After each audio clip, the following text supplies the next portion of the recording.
Hello guys, कैसे हो आप लोग। तो उम्मीद है सब बहुत अच्छे होंगे यार, और सब अपने घर पे पूरे अच्छे से सेफ होंगे।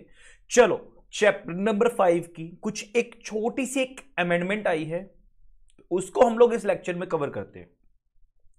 चैप्टर नंबर 5 की क्लास नंबर 3 है, बट जो बच्चे ऑलरेडी देख चुके हैं सर, ये अमेंडमेंट दिसंबर 22 बैच के लिए, जून 23 बैच के लिए, या जून 22 बैच के लिए जो बच्चा देख रहा होगा सबके लिए पूरी पूरी एप्लीकेबल है। तो ये लेटेस्ट आईसीएसआई ने सीएसआर के अंदर अमेंडमेंट की है। सर एक चीज इस चैप्टर की आपको सबको पता होगा सर, मैंडेटरी कमेटीज, जैसे कि हमने बात की थी as per companies act audit committee, as per companies act NRC SRC committee, और as per companies act CSR committee. But SEBI के अकॉर्डिंग सीएसआर का प्रोविजन नहीं है। सबको एक बात का पता है ना सर, सैबी के अंदर सीएसआर से रिलेटेड कोई भी प्रोविजन नहीं बताया गया है। बट ऐसे ही risk management committee sir SEBI ने बताई है, वो सर कंपनीज एक्ट के अंदर कमेटी से रिलेटेड कोई प्रोविजन ऐसा नहीं बताया गया है। तो चलो सर, बहुत मजा आने वाला है आज की क्लास में। से जितना मेरा दिल बोलता है सर, क्वेश्चन जरूर बनेगा 5 नंबर का पक्का। तो अगर मैं इन टर्म्स ऑफ इंपोर्टेंस की बात करूं तो 110% लिख लेना सर, इसके ऊपर एक कैटेगरी का क्वेश्चन आने के चांसेस है। तो जो बच्चा मुझे यूट्यूब पे देख रहा होगा, चैप्टर नंबर 5 यानी गवर्नेंस पेपर के अंदर अमेंडमेंट सीएसआर के अंदर, और एक नया एडिशन किया है विजिल मैकेनिज्म। ऑल्दो चैप्टर 7 के अंदर हम लोग पढ़ते थे, बट आईसीएसआई के पता नहीं क्या माइंड में आया कि उसको चैप्टर 5 के अंदर भी डाल दिया है। और चैप्टर 7 में तो हम लोग पढ़ते ही थे विजिल मैकेनिज्म, विसल ब्लोअर बोल लो, विजिल मैकेनिज्म बोल लीजिए, तो वो हम पढ़ते थे। तो सर एक वो भी एक ऐसी कमेटी है जो कंपनीज एक्ट के अंदर भी होती है और सैबी के अंदर भी है, ठीक है ना। बट बात करेंगे, कमेटी नहीं बोलूंगा, मैकेनिज्म है, बट बात करेंगे जब वो आएगा, ठीक है। चलो थोड़ा सा मैं आप लोगों को पहले समझा रहा हूं, उसके बाद मैं एक बार बुक से मैच करवा दूंगा, और पूरे पूरे मस्ती में सर, बिल्कुल इजी वे में हम लोग चैप्टर नंबर 5 की अमेंडमेंट एक आने वाले 30 35 40 मिनट के अंदर कंप्लीट कर लेंगे, हद मारा, ठीक है। चलो तो sir it's chapter number 5, class number 4, topic CSR committee. O my God sir, जो भी बच्चा मुझे देख रहा है, बच्चा खुश हो गया सर, बड़ा इजी सा है। देखो इजी तो है, बट आईसीएसआई सॉरी एमसीए ने ना लाजवाब प्रोविजन बनाए हैं। मतलब मुझे पर्सनली लगता है सर, एक प्रैक्टिकल क्वेश्चन, मैं प्रैक्टिकल क्वेश्चन की बात कर रहा हूं सर, इस चैप्टर से जरूर बनना चाहिए। जैसे आईसीएसआई एसएस से बनाता है ना, SS1 से बनाता है गवर्नेंस में, ऐसे ही सर प्रैक्टिकल क्वेश्चन यहां से जरूर बनना चाहिए, मेरी तहे दिल से इच्छा है। सर प्रोविजंस क्या क्या पढ़ेंगे सर हम यहां? Sir section 135 plus CSR, corporate social responsibility policy rules 2014, sir ये हमें पढ़ने हैं। चलो जी, तो सर अगर हम सेक्शन सब सेक्शंस में खेलें जितने हमारे सिलेबस के लिए रेलेवेंट हैं, सर सबसे पहले तो एक बात बोली जाती है सबसेक्शन 1, बहुत ध्यान से देखना सर। CSR का तो मतलब आप लोगों को फिर भी पता है, corporate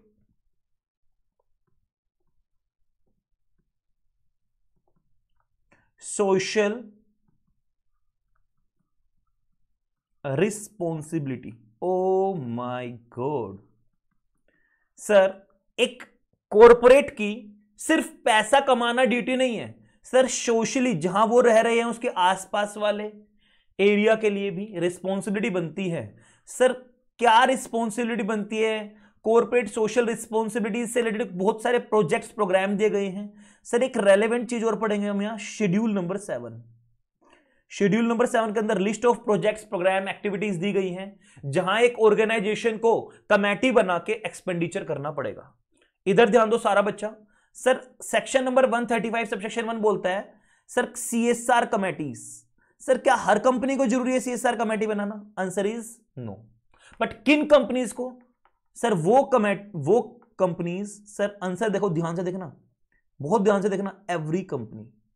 O my God sir, अभी तो आपने बोला था कि हर कंपनी को नहीं, अभी रुको ना, जो थ्रेशोल्ड के अंदर फॉल कर जाएंगे। तो एवरी कंपनी क्या हुआ है सर? हर वो कंपनी ने which fulfills any of the following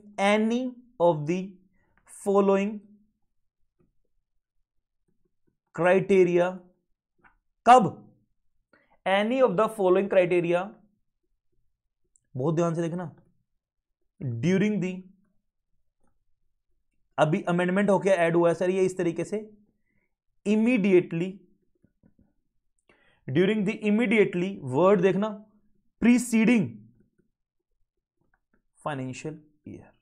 तो sir immediately preceding financial year में अगर आपने कोई भी एक क्राइटेरिया, बोलते हैं any of the following criteria, अगर आपने इमीडिएटली सर 2022-23 अगर अभी हमारा ईयर चल रहा है फाइनेंशियल ईयर, तो इससे पहले 2022 मार्च 31 मार्च 2022 तक सर इस साल में इमीडिएटली प्रीसीडिंग फाइनेंशियल ईयर में अगर आपने इन फॉलोइंग क्राइटेरिया में से कोई एक भी अगर आपने फुलफिल कर दिया ना, आपको सीएसआर कमेटी बनानी पड़ेगी। बट मैं सीधा सीधा ऐसे नहीं बोलूंगा, बनानी पड़ेगी, लेकिन कुछ 2-3 सब सेक्शन को साथ लेके चलूंगा, लेकिन subject to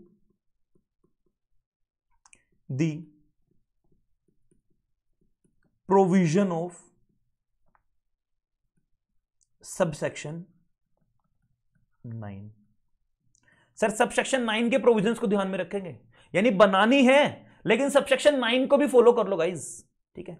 immediately preceding financial year, sir वो क्या है? सर वो क्राइटेरिया बहुत ध्यान से देखना बच्चों, बोलता है सर वो कंपनी, अच्छा सर एक वर्ड लिखा आपने every company, that mean sir public company जी, प्राइवेट कंपनी जी सर, अच्छा सर पब्लिक कंपनी जो हमारी है लिस्टेड जी सर, अनलिस्टेड जी सर। अच्छा एक बात आप सुन लो, अब प्राइवेट कंपनी अनलिस्टेड नहीं हो सकती, अब उसकी non convertible debt security list नहीं हो सकती है, अमेंडमेंट आई थी, तो प्राइवेट कंपनी अब ऑलवेज एंड ऑलवेज अनलिस्टेड ही होगी, ठीक है। तो सब पे बोलते हैं हर वो कंपनी जिसकी, ध्यान से देखना, नेटवर्थ, जिसकी टर्नओवर, जिसका नेट प्रॉफिट, कब का, प्लीज गाइस देखो, ऑल द वर्ड एनी लिख दिया बट मैं फिर भी और लिख रहा हूं और अच्छी अंडरस्टैंडिंग के लिए, सर जिसका नेटवर्थ, टर्नओवर या नेट प्रॉफिट कब, इमीडिएटली प्रीसीडिंग फाइनेंशियल ईयर में, लाइक फॉर एग्जांपल सर हम अभी की बात करें सर, जो हमारा 31 मार्च को 2022 तक हुआ होगा सर, इस साल का, यानी 1 अप्रैल 2021 से 31 मार्च के साल में, इन 3 में से कोई भी क्राइटेरिया, सर कितना, सर नेटवर्थ हमारी सर ₹500 करोड़ और मोर, सर टर्नओवर हमारी सर ₹1000 करोड़ और मोर, सर नेटवर्थ हमारा, सॉरी नेट प्रॉफिट हमारा ₹5 करोड़ और मोर। ओ माय गॉड, ध्यान से सर कंफ्यूज मत हो जाना, नेटवर्थ 500 करोड़ या उससे ज्यादा, टर्नओवर 1000 करोड़ या उससे ज्यादा, नेट प्रॉफिट 5 करोड़ या उससे ज्यादा, सर अगर आपका हुआ सर हर तरीके से पकड़ लिया, हमारा सेल पे पकड़ लिया, नेटवर्थ पे पकड़ लिया, प्रॉफिट्स पे पकड़ लिया। अगर इमीडिएटली प्रीसीडिंग फाइनेंशियल ईयर था तो सर हमें क्या करना पड़ेगा, अपनी, अगर एनी कोई भी एक हुआ तो सीएसआर कमेटी बनानी पड़ेगी। कब बनानी पड़ेगी गाइस? सीएसआर कमेटी बनानी पड़ेगी। सीएसआर कमेटी कब? इस करंट फाइनेंशियल ईयर में, यानी सर 1 अप्रैल 2022 से 31 मार्च 2023 वाले फाइनेंशियल ईयर में सर हमें अपनी कमेटी बनानी पड़ेगी। अगर प्रीसीडिंग फाइनेंशियल ईयर में था तो इस करंट फाइनेंशियल ईयर में सर हमें कमेटी बनानी पड़ेगी। इतना समझ में आ रहा है सर? ओ सर सबसेक्शन 9 क्या बोलता है? थोड़ी देर के लिए रुको, थोड़ा जल्दी क्या यार, रुको ना प्लीज। सर इतना समझ में आया कि कब बनानी पड़ेगी? सर सीएसआर कमेटी बनानी पड़ेगी। सर अभी ना सब सेक्शन 2, 3, 4 में उनके बीच में नहीं जा रहा हूं और ना ही आपके साथ खेल रहा हूं सर इन सेक्शंस के अंदर क्या लिखा है, मतलब एज सच में ना बीच में हमारे सिलेबस में अलग से क्लियर कट नहीं दिया गया, तो मेरा भी ज्यादा वो नहीं है सर। इसके साथ है ना आप रूल 3 पढ़ रहे हो, ये रूल 3 ने बताया सारी लिमिट्स। बट इधर ध्यान दो सर, इस कमेटी के अंदर कॉम्पोजिशन कैसा होना चाहिए सर, इस कमेटी का ये सब सेक्शन 2, 3, 4 वटएवर, हमें डिटेल में नहीं जाना, सब सेक्शंस में नहीं खेलना, बट जनरली बात सुन लो सर, कंपोजिशन कैसा होना चाहिए सीएसआर कमेटी का। बोलते हैं जो सीएसआर कमेटी है ना वो किससे मिलकर बनेगी, लिखना लिखना, कम ऑन, शैल, बहुत मजेदार चीज आएंगी, तो कंसिस्ट ऑफ 3 और, बहुत ध्यान से देखना, मोर डायरेक्टर्स। अच्छा सर ये 3 और मोर जो डायरेक्टर्स हैं ये कौन होंगे, एग्जीक्यूटिव भी हो सकते हैं, कहीं क्लियर कट नहीं लिखा तो कोई भी, और नॉन एग्जीक्यूटिव भी हो सकते हैं सर, कहीं कुछ नहीं लिखा तो दोनों, बस वर्ड लिखा डायरेक्टर्स। वर्ड पे फोकस करना गाइस, माय लॉर्ड, वर्ड पे फोकस किया जाए, 3 या उससे ज्यादा sir, out of which one shall be ID, one shall be independent directors। But sir इसी के साथ में एक प्रोवाइजो आ गया है सर, सेक्शन 135 सब सेक्शन 1 के नीचे एक प्रोवाइजो जुड़ गया है।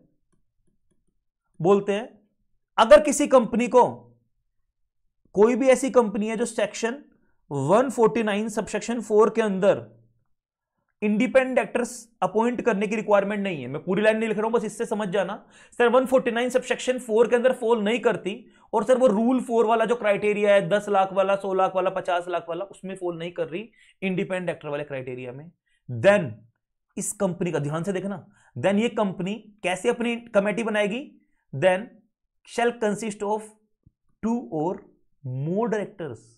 सर मतलब ताज्जुब की बात है, तो ये कंपनी अपने 2 या 2 से ज्यादा डायरेक्टर से अपनी कमेटी बना सकती है अगर किसी कंपनी को अपना इंडिपेंडेंट डायरेक्टर नहीं बनाना होगा, क्योंकि ना मिनिमम डायरेक्टर्स कितने चाहिए होते हैं, 2। अगर किसी पब्लिक कंपनी के अंदर 2 डायरेक्टर से अगर हम अपना स्टार्ट कर रहे हैं फिर क्या करेंगे, तो सर दिक्कत आएगी ना, तो ये बात थोड़ा सा ध्यान से, तो सर ऐसी कंपनी जिसको इंडिपेंडेंट डायरेक्टर अपॉइंट नहीं करना, वो 2 या 2 से ज्यादा डायरेक्टर से अपना, 2 या 2 से ज्यादा डायरेक्टर्स के साथ अपना, यानी सर वहां 3 भी नहीं होगा, फिर वहां 2 डायरेक्टर से काम चल जाएगा। ध्यान से, लेटेस्ट अमेंडमेंट आई थी सर, प्रोवाइजो ऐड हुआ था अभी, ठीक है ना, अपना काम कर सकता है। फिर सर कुछ रूल्स आए जिन्होंने क्लैरिफिकेशन दी सर, वैसे तो रूल्स ने भी ये बात बोल दी थी, बोलते हैं सर रूल्स ने ना कुछ क्लैरिफिकेशन दी थी सर, एमसीए ने भी कुछ नोटिफिकेशंस दी थी, बोलते हैं पहले word any company, public company, private company था, अब और बाइफरगेट कर दिया गया है, अ कंपनी, सारी कंपनी जिनको जरूरत नहीं थी, a company covered under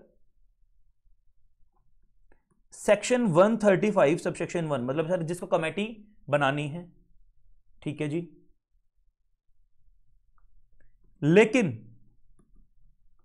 which is not required, which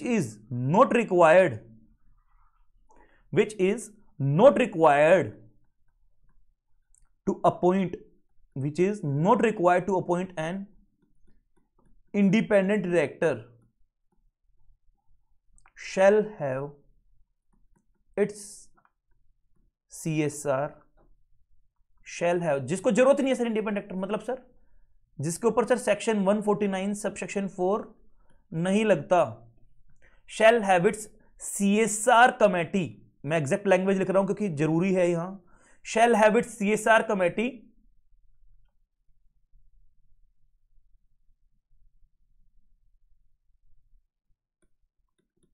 without, all the, अब तो सबसेक्शन प्रोविजन ही डाल दिया है, सच डायरेक्टर, और sir in that very case हमारे डायरेक्टर क्या बन जाएंगे सर, मैं कह रहा हूं सर पहले ये सबसेक्शन जब तक नहीं था, ये प्रोविजंस जब तक सर ये चलता था, अब क्या हो जाएगा, ये लाइन और ऐड कर लेना, 2 और मोर डायरेक्टर, अब उससे भी बना सकते हैं, ठीक है सर। यहीं पे एक बात बोली गई थी और छोटी सी एक बात को एलैबोरेट कर दिया गया, एक ऐसी प्राइवेट कंपनी जिसमें बस 2 ही डायरेक्टर है सर, इंडिपेंडेंट डायरेक्टर तो अपॉइंट करना ही नहीं, लेकिन 2 और मोर डायरेक्टर, तो सर वो अपने 2 या 2 से ज्यादा डायरेक्टर से ही अपना काम कर सकते हैं, तो सर उसका जो 2 या 2 से ज्यादा डायरेक्टर से अपना सीएसआर बनाएंगे। सर फॉरेन कंपनी की बात कर रहे हैं, अगर कोई फॉरेन कंपनी है सर, उसमें आपको पता होगा 381 सेक्शन के अंदर आप जाके पढ़ोगे, सर उनके ना एक एटलीस्ट एक पर्सन इंडिया में होगा जो कोरेस्पोंडेंस के लिए कोई भी नोटिस कम्युनिकेशन, तो जो कम्युनिकेशन के लिए एक पर्सन होता है एक तो वो, और एक पर्सन को और वो अपना रिप्रेजेंटेटिव अपॉइंट करेंगे, नॉमिनेट करेंगे। सर इन 2 पर्सन को अपॉइंट किया जाएगा, यही मेंबर होंगे कमेटी के, इनसे मिलकर कमेटी बनेगी। कोई जरूरी नहीं डायरेक्टर, उन केस में वो मेंबर से भी काम चल जाएगा। सर ऐसा कहां लिखा है, एक बार दिखाओगे? देखो फॉरेन कंपनी तो एटलीस्ट 2 पर्सन, सर डायरेक्टर ने लिखा 2 पर्सन, ऑफ विच एक तो वो होगा जिसको स्पेसिफाई किया गया 380 सेक्शन के अंदर, कौन सा? जो पर्सन रेजिडेंट इन इंडिया है, जिसको ऑथराइज किया गया है कंपनी के बिहाफ पे कोई भी सर्विस है, कोरेस्पोंडेंस है, कोई भी नोटिस है वो एक्सेप्ट करने के लिए। और दूसरा पर्सन कौन होगा? Another person shall be nominated by the foreign company. समझ में आ गया? तो फॉरेन कंपनी केस में सर एक तो पर्सन वो जिसको नॉमिनेट किया गया है कोरेस्पोंडेंस के लिए सेक्शन 381 डी के अंदर, और दूसरा कौन है जिसको रिप्रेजेंट करेगी, नॉमिनेट करेगी फॉरेन कंपनी। इतना समझ में आ गया? तो प्राइवेट कंपनी जिसमें 2 या 2 से ज्यादा director, obviously sir independent director नहीं है तो वो अपने 2 या 2 से ज्यादा से बनाएगी। ऑल्दो सर ये क्लैरिफिकेशन अब इस प्रोवाइजन ने दे दी है, वो तो सब कंपनीज को ही कवर करेगा ना, प्राइवेट पब्लिक सबको। और वो कंपनी जिसको रिक्वायरमेंट नहीं है, पब्लिक है मान लो इस वाले पॉइंट में, लेकिन जिसके ऊपर 149 नहीं लग रहा, फिर भी वो अपने क्या करेगी, 2 या 2 से ज्यादा से बना लेगी। अब तो प्रोवाइजो ही आ गया, तो इनकी वैसे तो रिक्वायरमेंट ही नहीं है सर इन चीजों की, इसकी है रिक्वायरमेंट, इनकी तो है ही नहीं, क्योंकि सर प्रोवाइजो खुद से ही लो ने डाल दिया। बट फिर भी बुक ने डाला है, मॉड्यूल ने डाला है, तो मेरा फर्ज बनता है सर आप लोगों को समझाना। सर एक चीज और बहुत प्रैक्टिकली बहुत मजेदार चीज बताऊंगा आप लोगों को। सर एक चीज बोली जाती है सीएसआर के प्रोविजंस को ना, सर यहां ना सीएसआर के प्रोविजंस में एक बोर्ड रिपोर्ट के अंदर डिस्क्लोजर देना है। सर बोर्ड रिपोर्ट की क्या महत्वता है सर? सर बोर्ड रिपोर्ट के प्रोविजंस को एक बार कनेक्ट कर दो सर इसके साथ। सर एक बात तो आपको सबको पता है, सर बोर्ड रिपोर्ट के अंदर सर किस सेक्शन के अंदर जाती है हमारी board report? Section 134 sub section 3 में। सर बोर्ड रिपोर्ट के अंदर सीएसआर के क्या क्या डिस्क्लोजर्स देने हैं, किन किन चीजों को सीएसआर का बोर्ड रिपोर्ट के अंदर बताना है, इधर ध्यान दो सर।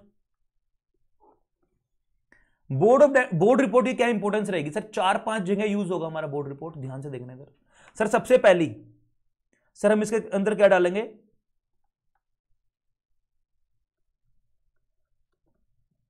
डिटेल्ड अबाउट, बहुत ध्यान से देखना, डिटेल्ड अबाउट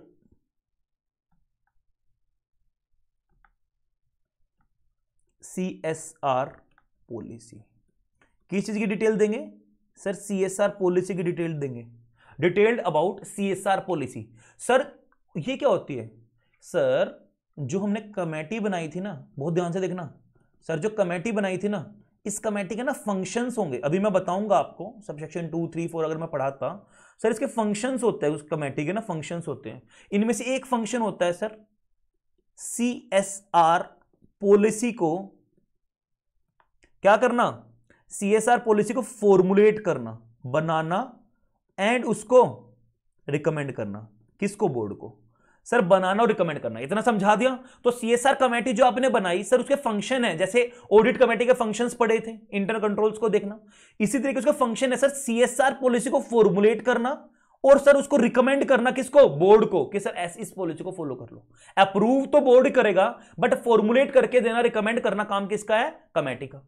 फंक्शंस और भी है, मोनेटाइजेशन करना है और ट्रांसपेरेंट मैकेनिज्म बनाना है, बाद की बात है, अभी करेंगे। बट क्या बोल दिया आपको सर? जो सीएसआर पॉलिसी बताई है ना आपने, सर सीएसआर पॉलिसी में क्या बताया जाएगा?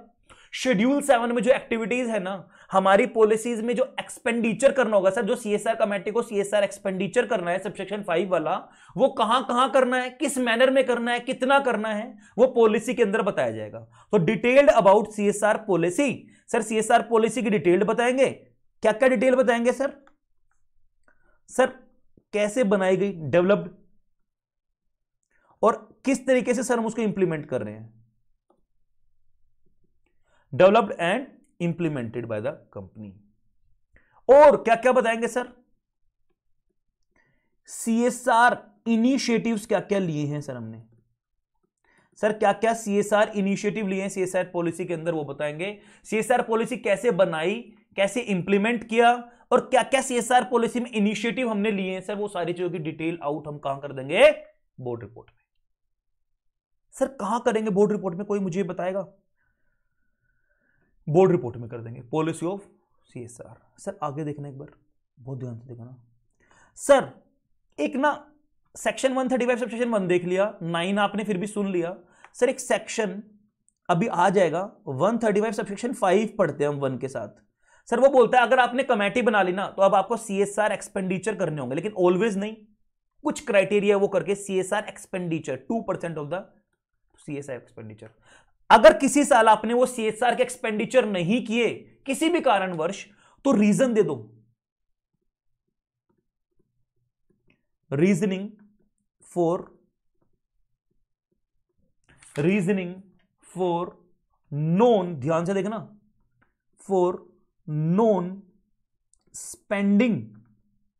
स्पेंडिंग ऑफ द, जो मिनिमम बोला गया था स्पेंड करने के लिए, मिनिमम स्पेसिफाइड अमाउंट,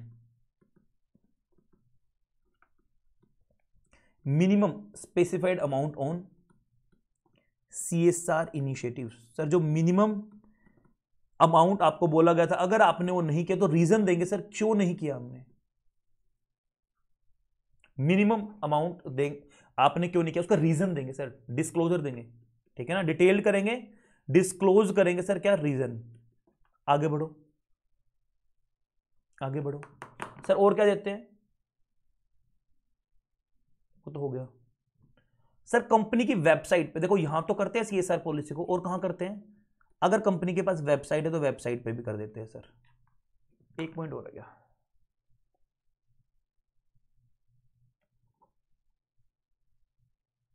अच्छा ये ना, ये चीज कहां बोली गई है, ये सेक्शन 134 सबसेक्शन 3 क्लोज ओ बोल रहा हूं, क्लोज ओ, जीरो नहीं है ओ।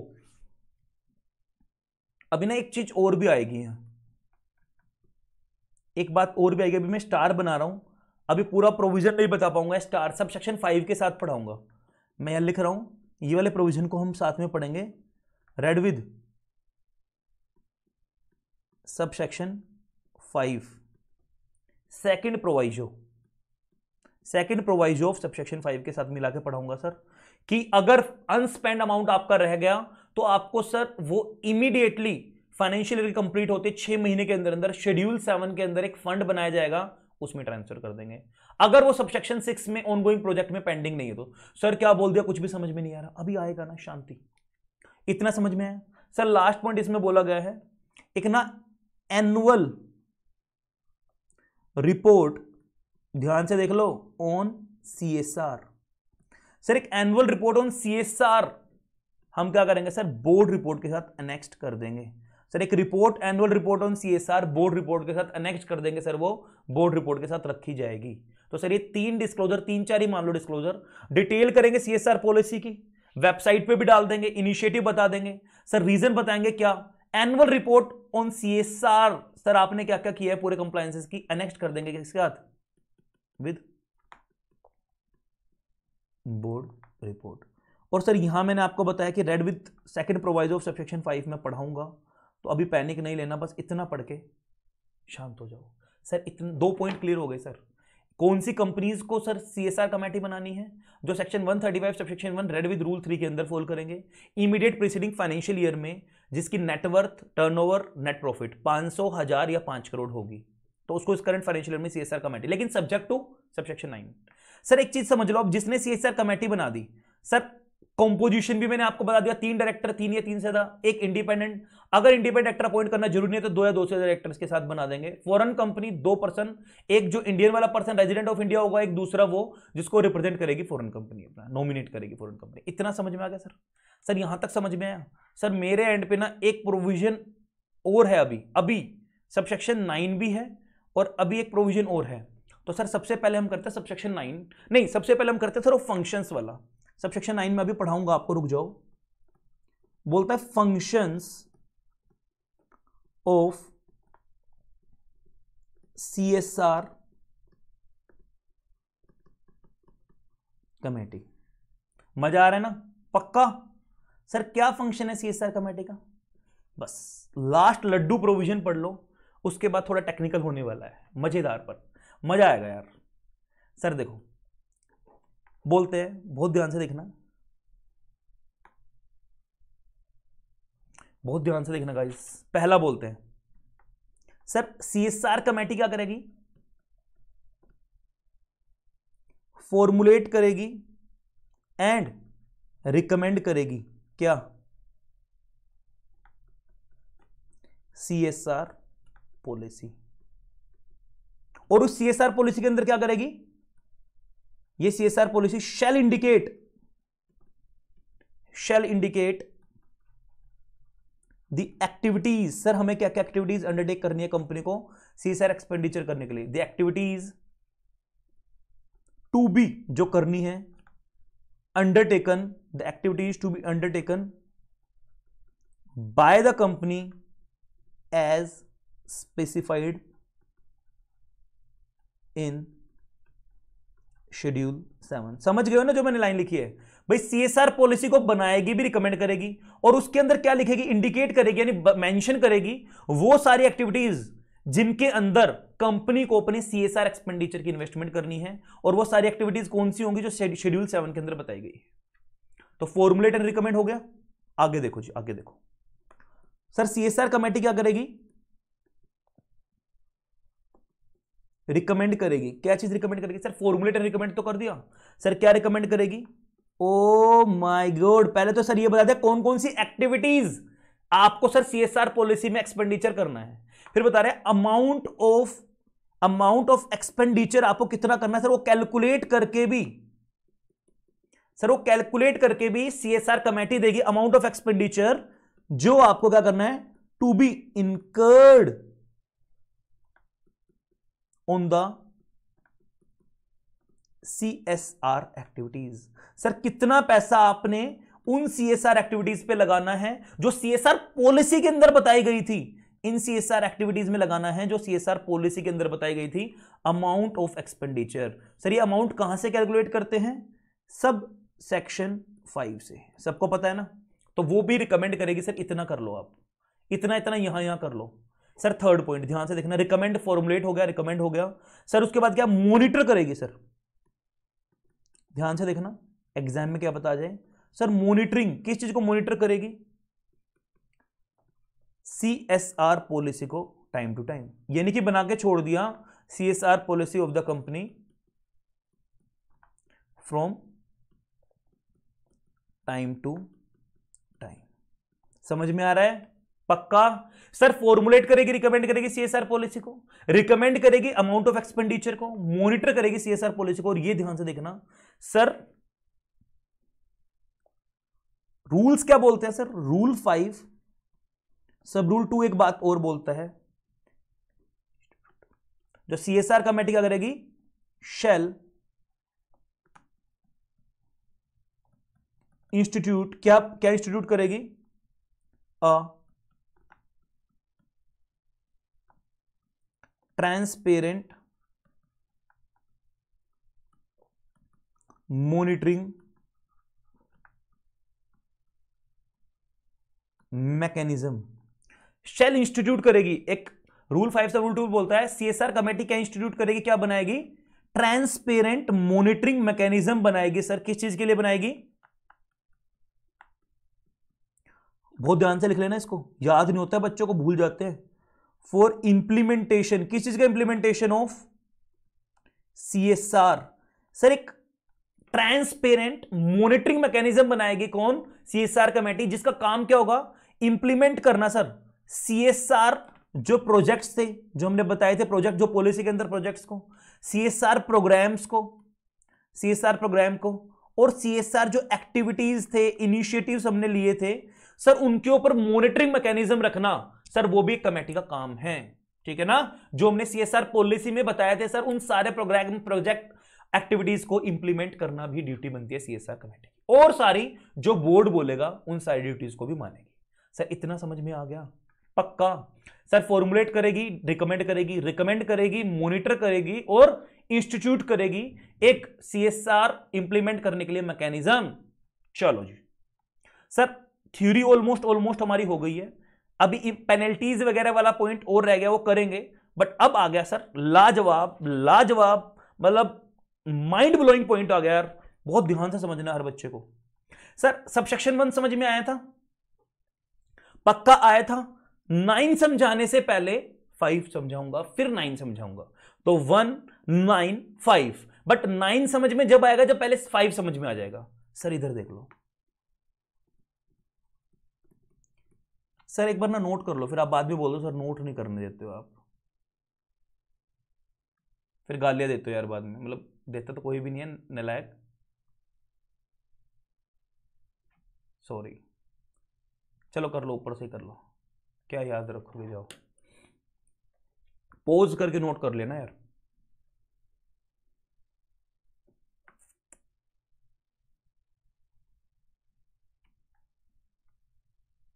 ये भी नोट कर लो, फटाफट करो करो करो करो करो।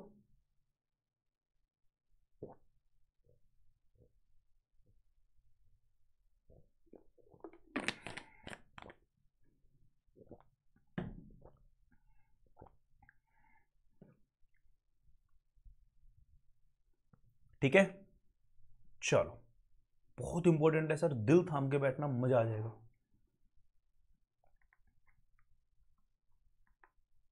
Section 135 subsection 5। आओ जी, इसकी हेडिंग क्या है एक बार, CSR एक्सपेंडिचर। अच्छा एक बात और बता दूं सर, CSR से रिलेटेड हम सेम प्रोविजन, सेम या इससे थोड़ा इलेबोरेट करके चैप्टर नंबर 16 के अंदर भी पढ़ेंगे, तो टेंशन नहीं लेने का है सर। चैप्टर नंबर 16 आएगा तो मैं ये बेसिक्स दोबारा से नहीं बताऊंगा, मैं प्रिज्यूम करके चलूंगा, आपको पता होगा, तो ध्यान से आज यहां ध्यान लगा लो। सर CSR एक्सपेंडिचर कितना करना होता है कंपनी को, इधर ध्यान दो सारे बच्चों, लिखता है the board of every company, लिखता है the board of every company. कौन सी कंपनी, वो कंपनी जो referred to in subsection 1। Sir वो बोर्ड ऑफ एवरी कंपनी, वो कंपनी जिनको रेफर किया गया है सबसेक्शन 1 के अंदर, क्या करेंगे sir, the board of every company. कौन सी कंपनी जिनको सर सबसेक्शन 1 के अंदर रेफर किया गया है, सारी कंपनी नहीं, वो जिनको, वो उन 3 लिमिट में से एक में आते हैं जिनको CSR कमेटी बनानी जरूरी है। shall ensure that, क्या इंश्योर करता है, that the company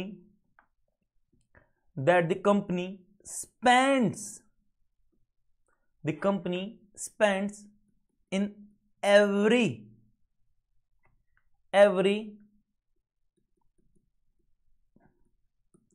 financial year, क्या चीज स्पेंड करती है every financial year, at least ensure that the company spend in every financial year, क्या चीज सर, इंश्योर करता है कि सर कंपनी ने हर एक फाइनेंशियल ईयर में, company spend in every financial year, sir हर एक फाइनेंशियल ईयर में, इंडिविजुअली बात कर रहा है, एट लीस्ट 2%, किसका, एट लीस्ट 2% ऑफ द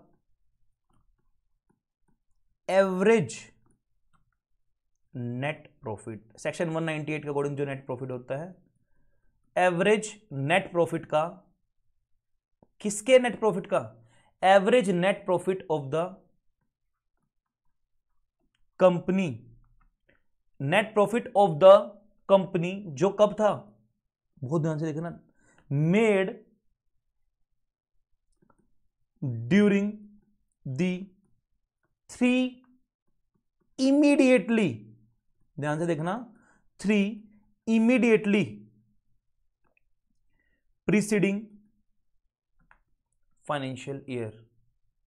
और अगर कंपनी अभी 3 साल से कम, यानी नई नई कंपनी अभी इनकॉर्पोरेट में, और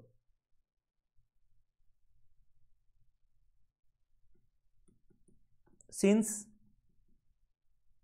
इट्स इनकॉर्पोरेशन, अगर कंपनी अभी छोटी कंपनी, अभी नई नई कंपनी बनी है, अभी ज्यादा टाइम नहीं हुआ है, सिंस इट्स इनकॉर्पोरेशन, इफ, लिखते रहना वो यार, आप इतना समझ में आ गया। तो 2% कब का देखना है सर, कहां का देखना है 2% हमें, एवरेज नेट प्रॉफिट कंपनी का जो पिछले 3 प्रीसीडिंग फाइनेंशियल ईयर में या फिर जो जब से कंपनी इनकॉर्पोरेट हुई है, अगर इफ लेस देन 3 ईयर, अगर कंपनी 3 साल से कम अभी इनकॉर्पोरेशन में हुए हैं तो सर सारे सालों का नेट प्रॉफिट का 2% एवरेज ले लेंगे। इतने समझ में आ गया? पक्का सर। जब ये एक्सपेंडिचर जो आया है ना, अब इसको हमें कहां लगाना है? CSR जो पॉलिसी में हमने एक्टिविटीज में बताया था वहां पैसा लगाएंगे। सर इतना समझ में आया? सर अब इसके ऊपर इफ्स एंड बट्स दिए हैं, लाइक अगर कंपनी पूरा का पूरा ये पैसा स्पेंड नहीं, अच्छा फिर इन्हें एक फर्स्ट प्रोवाइजो दिया गया है, इसका देख लेना एक बार, ध्यान से देखना। सर कहां लगाएगी इस पैसे को? वहां जहां पे भी CSR पॉलिसी में जो भी अपने खुद का CSR प्रोजेक्ट बनाया है, प्रोग्राम बनाया है, या CSR एक्टिविटीज जो शेड्यूल 7 में बताई गई वहां लगाएगी। सर फर्स्ट प्रोवाइजो बोलता है कोशिश करो, प्रेफरेंस किसको देगी company? Shall preference to nearby to the local area. Sir सबसे पहले अपने लोकल एरिया के लोगों को या एरियाज के लोगों को खुश करेगी सर, उनके बेनिफिट के लिए काम करेगी। इतना समझ में आ रहा है? सर सेकंड प्रोवाइजो बोलता है वही चीज जो मैंने बोला था ना कि रेड विथ सेकंड प्रोवाइजो, बोलता है अगर आपने शॉर्टफॉल किया, सर आपने पूरा का पूरा स्पेंड नहीं किया, शॉर्टफॉल है, सर रीजन देंगे कहां? बोर्ड रिपोर्ट में। ध्यान से देखना सर, बोर्ड रिपोर्ट में उसका रीजन देंगे क्यों आपने स्पेंड नहीं किया, प्लस ये तो देंगे प्लस 2 बातें होंगी, प्लस एनी ऑफ 2 वे, इनको फॉलो करेंगे। पहला, सब सेक्शन 6 लग जाएगा, रुको डायरेक्ट सब सेक्शन 6 लिखना ना थोड़ा सा आपके लिए कंफ्यूजिंग होगा, मैंने तो पूरा पढ़ रखा है ना, इसलिए लिखो 2 वे। फर्स्ट वे क्या बोलता है sir? if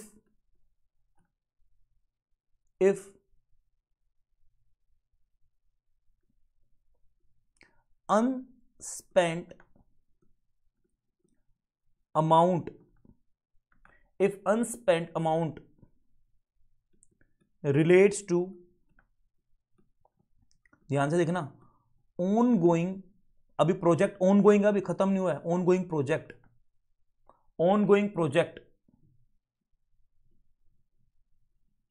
referred under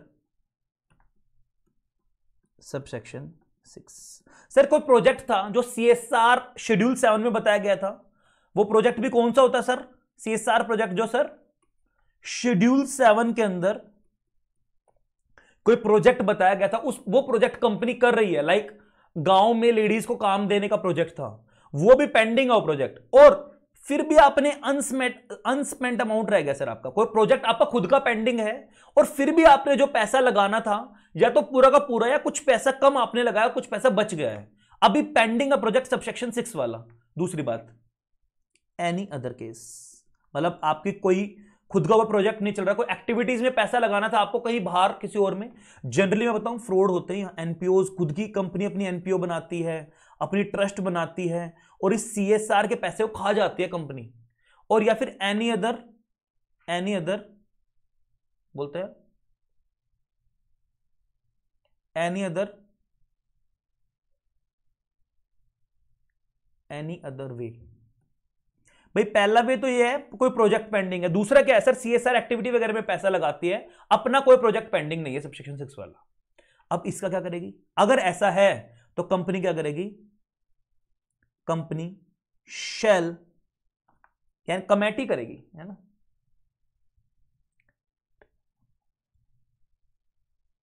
transfer the board, company word लिखेंगे द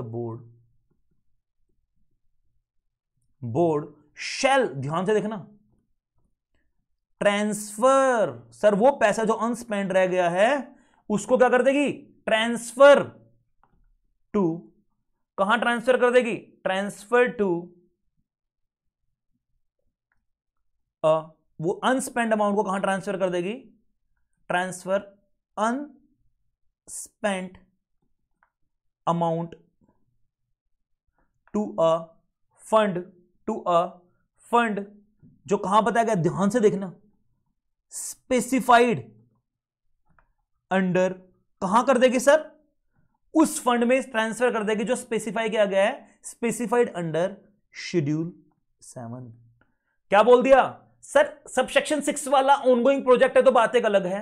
अदरवाइज आप सीएसआर एक्टिविटीज वगैरह के अंदर पैसा लगा रहे थे और आपने नहीं लगाया, कुछ पैसा अनस्पेंट रह गया, तो कंपनी उस अनस्पेंट अमाउंट को, अनस्पेंट फंड को कहां ट्रांसफर कर देगी सर? फंड में। कौन से फंड में? जो शेड्यूल 7 के अंदर बनाया जाएगा। सर कितने दिन में?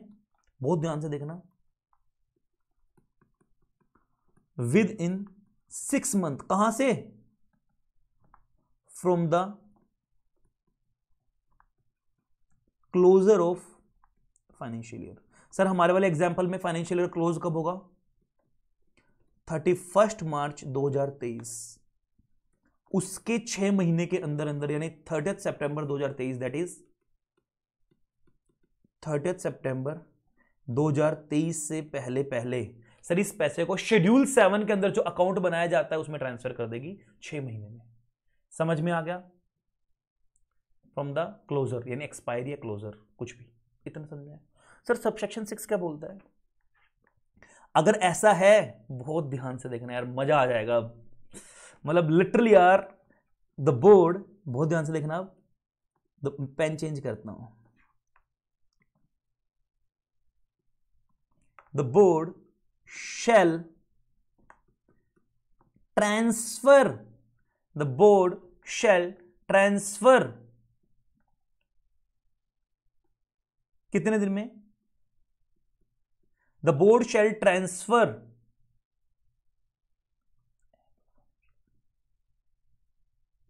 द अनस्पेंट अमाउंट, कहां कर देगा? टू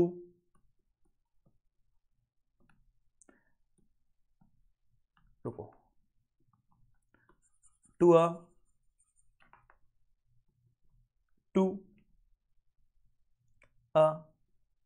स्पेशल अकाउंट, जो कहां खुला है सर? शेड्यूल्ड बैंक के अंदर, शेड्यूल्ड बैंक के अंदर ओपन हुआ है। स्पेशल अकाउंट शेड्यूल्ड बैंक के अंदर ओपन हुआ है। इन दैट बिहाफ, सिर्फ इस पर्पस के लिए ओपन हुआ है। और फॉर दैट फाइनेंशियल ईयर, उस सर हर फाइनेंशियल ईयर का अलग से अकाउंट बनेगा, ये ध्यान रखना। अगर अगले साल भी आपका अनस्पेंड रहेगा, दोबारा से अकाउंट बनाओ फॉर दैट फाइनेंशियल ईयर। तो क्या क्या बात ध्यान रखनी है? स्पेशल अकाउंट खुलेगा, शेड्यूल्ड बैंक में खुलेगा, पर्पस, इस पर्पस के लिए अनस्पेंड अमाउंट को ट्रांसफर करने के लिए खुलेगा, फॉर दैट फाइनेंशियल, उस पर्टिकुलर फाइनेंशियल ईयर के लिए खुलेगा। किस नेम से खुलेगा? अंडर दी नेम ऑफ, ध्यान से देखना, अनस्पेंट CSR, पूरा लिखेंगे CSR अकाउंट, अनस्पेंट CSR अकाउंट के नाम से ट्रांसफर कर देंगे सर, अनस्पेंट CSR अकाउंट, ठीक है ना? अनस्पेंट CSR अकाउंट के नाम से, और उसका ईयर का नाम भी लिखेंगे। एक मिनट रुकना, फॉर फाइनेंशियल ईयर मान लो 2022-23, तो इस तरीके से लिखेंगे अनस्पेंट CSR अकाउंट, उस that particular financial year scheduled bank में स्पेसिफिक एक स्पेशल अकाउंट ओपन करेंगे, अनस्पेंट CSR अकाउंट। सर इस अकाउंट का पर्पस क्या होगा? सर इस अकाउंट का पर्पस क्या होगा? वही सेम, उस प्रोजेक्ट में पैसा लगाना। पर्पस क्या होगा सर? CSR पॉलिसी में जो भी जहां जहां पैसा लगाने के लिए बोला गया सर, वहां उसको पैसे को स्पेंड करना, वहां से निकालते जाओ, स्पेंड करते जाओ, निकालते जाओ, स्पेंड करते जाओ। एक बात ध्यान से सुनना, बहुत ध्यान से सुनना, बट इफ ये पैसा कितने दिन तक करते रहेंगे सर? कितने दिन में पूरा करना है? With in 3 years. सर जब से आपने इसमें ट्रांसफर किया है उसके, अच्छा सर कितने दिन में ट्रांसफर करना है? ये क्वेश्चन तो सर लाइव जवाब था। सर कितने दिन में ट्रांसफर करना है? विद इन 6 महीने नहीं है, 30 डेज फ्रॉम द एक्सपायरी या क्लोजर ऑफ फाइनेंशियल ईयर 30 दिन में। सर हमारे वाले एग्जांपल के हिसाब से 30 दिन कब? That is 30th of April 2023 से पहले, ठीक है। और 3 महीने 3 साल के अंदर अंदर सर उसको खत्म कर देना है। अगर जिस दिन से from the date of transfer, जिस दिन से ओपन हुआ उस दिन से नहीं, from the date of transfer से, जिस दिन से सर ट्रांसफर किया पैसा उस दिन से 3 साल के अंदर अंदर खत्म कर देना है। अगर फिर भी but if fail to spend, और अभी कुछ पैसा बच गया, फिर भी बच गया, तो क्या करेंगे सर? वही चीज सेम, फिर क्या कर देंगे सर? इस अमाउंट को हम क्या कर देंगे? शैल ट्रांसफर टू अ फंड, जो कहां बताया गया है, वही सेम, स्पेसिफाइड इन शेड्यूल 7। कितने दिन में सर? सेम वही चीज था ना, विद इन 30 डेज। यहां 6 महीने नहीं रुकेंगे, with in next 30 days, with in a period of 30 days. कब से? फ्रॉम द डेट ऑफ, ध्यान से देखना इस वाले पॉइंट को, completion of 3rd financial year. Sir जिस दिन से, सर एक लैंग्वेज लिखी है, जिस दिन से 3 फाइनेंशियल ईयर हमारे खत्म हो जाएंगे उस दिन से 30 दिन के अंदर अंदर वो पैसा, जैसे 3 साल खत्म हुए 30 दिन के अंदर पैसा सर वो सेम जो यहां पड़ा था ना, इस तरीके से यहां ट्रांसफर कर देंगे, इस वाले अकाउंट में ट्रांसफर कर देंगे सर। एक बार दोबारा से, सर थोड़ा सा लेंथी हो गया, दोबारा से रिपीट करूंगा तो मजा आ जाएगा। बहुत सारे बच्चों को डाउट भी था इसमें कि सर ये है क्या, जो बच्चा सेल्फ करने की कोशिश कर रहा था, उन बच्चों को लिए एक बार मैं दोबारा से बता रहा हूं सर। थोड़ा सा ट्रिक की जरूरत है बट मजेदार प्रोविजन है, एक बार मैं दोबारा रिवाइज करवाऊंगा तो मजा आ जाएगा आप लोगों को। Come on baby. Sir section 135 subsection 5 क्या बोलता है? अच्छा नोट कर लेना यार, साथ साथ पोज करके, और मेरा सुन भी लो, पोज करके नोट भी कर लेना।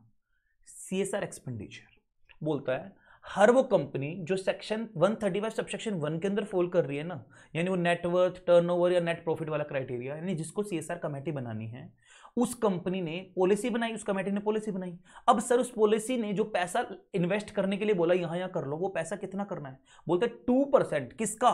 Average net profit. कब का? Of immediately 3 immediately preceding financial year. या फिर अगर कंपनी इनकॉर्पोरेट हुई अभी 3 साल से कम है तो जितने दिन भी आपको इनकॉर्पोरेशन में हुए हैं 2% ले लो सर उसके नेट प्रॉफिट का। वो कंपनी को इस साल करंट, पिछले सालों वाले 3 साल का इस साल, इस करंट फाइनेंशियल ईयर में स्पेंड करना है, ठीक है ना। तो कब स्पेंड करना है सर? करंट फाइनेंशियल ईयर में सर स्पेंड करना है, पिछले सालों वाला करंट फाइनेंशियल ईयर में स्पेंड करना है। बोलता है फर्स्ट प्रोवाइजो बोलता है सर प्रेफरेंस रखो लोकल एरिया वालों की। सेकंड प्रोवाइजो ने तो कमाल ही डाल दिया यार। अगर मान लो नालायक हो आप, सर आपसे वो पैसा नहीं खर्चा गया, कोई भी वजह, सर कोरोना नहीं आया था, ये था वो था, कोई भी वजह, अड़मरम सड़मरम, सर पहली चीज तो बोलता है सर आप बोर्ड रिपोर्ट के अंदर सर इसका रीजन दे दो। कहां बताया गया है? सेक्शन 134 सबसेक्शन 3 क्लोज ओ, सर वहां रीजन दे दो। प्लस वो जो शॉर्टफॉल है उसका ट्रीटमेंट क्या करना है भाई? नया चीज आई है, नई चीज आई है, ध्यान दो गाइस। कहां ध्यान है यार? एग्जाम में आएगा, लिख लो आएगा। सर 2 वे हैं। अगर वो पैसा सबसेक्शन 6 वाले प्रोजेक्ट में पेंडिंग पड़ा है, सर कोई ऑनगोइंग प्रोजेक्ट है जो सबसेक्शन 6 में बताया गया है, सर जो मैंने प्रोविजन लिखवाया ना आपको, यही तो सबसेक्शन 6 है, बस और कुछ नहीं है सर, यही तो सबसेक्शन 6 है और कुछ नहीं है सर। सबसेक्शन 6 में पेंडिंग पड़ा है तो ये होगा, बट जो सबसेक्शन 5 जहां लगेगा वो ये होगा। अब सबसेक्शन 5 क्या बोलता है? अगर वो सबसेक्शन 6 में पेंडिंग नहीं है, अनलेस, अगर वो पेंडिंग नहीं है तो एनी अदर वे क्या होगा? द बोर्ड अनलेस, अगर यहां पेंडिंग नहीं है तो unless the board shall transfer unspent amount, जो रह गया था जितना भी, एक स्पेशल फंड के अंदर ट्रांसफर करेंगे जो शेड्यूल 7 के अंदर बनाया जाएगा। कितने दिन में सर? 6 महीने के अंदर अंदर, जब से हमारा वो फाइनेंशियल ईयर खत्म हुआ है जिसमें हमें स्पेंड करना था, 6 महीने के अंदर अंदर, 6 महीने के अंदर अंदर ट्रांसफर। अगर सर वो ऑनगोइंग प्रोजेक्ट अभी पेंडिंग था सबसेक्शन 6 वाला, सर अभी सबसेक्शन 9 पेंडिंग है, रुक जाओ, तो क्या करेंगे सर? हम एक स्पेशल अकाउंट ओपन करेंगे शेड्यूल्ड बैंक में। कितने दिन में ओपन करेंगे सर? 30 दिन के अंदर अंदर ओपन कर देंगे सर। जैसे ही हमारा फाइनेंशियल ईयर खत्म होगा, किस बिहाफ पे, उस पर्टिकुलर बिहाफ पे सर की पैसा ट्रांसफर करना है, किस फाइनेंशियल ईयर का, सर उस अकाउंट के साइड में नाम भी लिख देंगे फाइनेंशियल ईयर, किस नाम से सर वो अकाउंट बनाएंगे, अनस्पेंट CSR अकाउंट। पर्पस क्या होगा सर, जो CSR पॉलिसी में जो पर्पस पैसा लगा है वो वहां पैसा लगाएंगे, कितने दिन में, अगले 3 साल में, जिस दिन से हमने ट्रांसफर किया 3 साल के अंदर अंदर कंप्लीट कर देना वो पैसा। फिर भी अगर आप नहीं कर पाते हो सर स्पेंड, तो क्या होगा, वो तो सेम शेड्यूल 7 में ट्रांसफर करना था उसी अकाउंट में ट्रांसफर कर दो, लेकिन इस बार 30 दिन में। कब से 30 दिन, जब से आपके 3 फाइनेंशियल ईयर कंप्लीट हो जाएंगे, जिस दिन उससे 30 दिन के अंदर। ठीक है जी सर, एक बार नोट कर लो अब इसको, 1 मिनट नोट कर लो पॉज करके। यहां तक तो पहले बता दिया था ना ऊपर, पॉज नोट,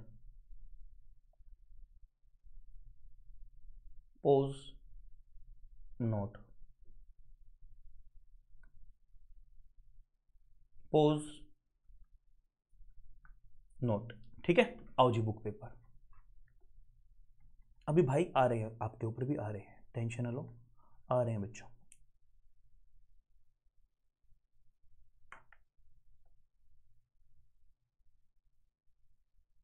सर ये फंक्शंस वाला पढ़ते रहना, ये CSR वाला 134 में बोर्ड रिपोर्ट के अंदर डालना, क्या पॉलिसी डेवलप्ड करना, इंप्लीमेंट करना, वो सारा डालना है। इस पे अभी आ रहे हैं, अभी पेंडिंग है सर। CSR कमीशन, ये फंक्शंस वाला पढ़ते रहना, डिस्क्लोजर्स वाला सारा करवा दिया सर चार्ट बना के। एक्सपेंडिचर पे आ जाओ सर, इंपॉर्टेंट है। देखो, provided that the board of every company, कौन सी कंपनी, जो सब सेक्शन 1 में बताई गई थी, shall ensure that the company spends in every financial year at least 2% of the average net profit of the company made during financial year। Sir कौन सा net profit, section 198 वाला, 3 immediately preceding financial year. और अगर company अभी नई company है, अभी 3 साल कंप्लीट नहीं हुए हैं कंपनी को, since it is incorporation during such immediately preceding financial year in pursuance of the CSR policy. तो CSR पॉलिसी में पैसा लगाएंगे, जैसे CSR पॉलिसी में बोला गया है। आगे देखो सर, फर्स्ट प्रोवाइजो बोलता है जी, प्रेफरेंस देंगे लोकल एरिया या एरियाज को। मैंने रेड इसलिए किया सर, लेटेस्ट आया ये, अराउंड इट, जो उसके आसपास है, स्पेंड करने के लिए उस पैसे को, जो भी आपने CSR के लिए गांठ बांध के रखा है उस पैसे को, एयरमार्क मतलब उसके लिए जो पर्टिकुलरली नाम दे के रखा है उस पैसे को, वहां लगा देंगे लोकल एरियाज में, वहां के रोड्स वगैरह बनवाने में, वहां को फैसिलिटी देने में।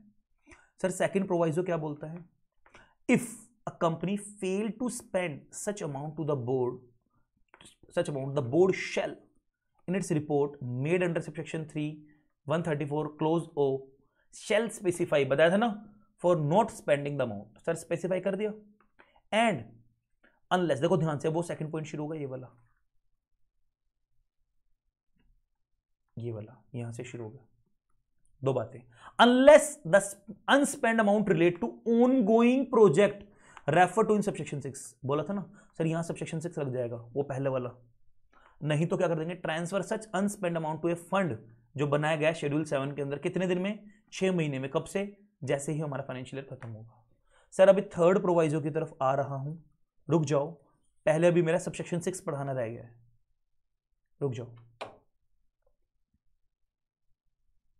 आओ जी। बोला था ना अनलेस वाली बात की इंटरप्रिटेशन, सबसेक्शन 6 बता चुका हूं सारा। देखो, any amount remain unspent under subsection 5, लेकिन वो किससे रिलेटेड है, pursuant to ongoing project, fulfill such condition जो भी CSR पॉलिसी के अंदर बताई गई है, shall be transferred by the company, कितने दिन में, 30 डेज। सर सारा बताया हुआ है, लिखवाया हुआ है, from the end of financial year, सब कुछ बताया गया within 30 days, to a special account जो ओपन किया जाएगा कंपनी के द्वारा, कहां, उस पर्टिकुलर फाइनेंशियल ईयर, कहां, शेड्यूल्ड बैंक में, किस नाम से, unspent CSR account, and such amount shall be spent, बताया था ना किस पर्पस के लिए, company in pursuance of CSR policy spend करेगी सर वहां, कितने दिन तक, 3 फाइनेंशियल ईयर तक, from the date of such transfer, जिस दिन से ट्रांसफर किया उसके 3 साल तक, 3 फाइनेंशियल ईयर्स तक।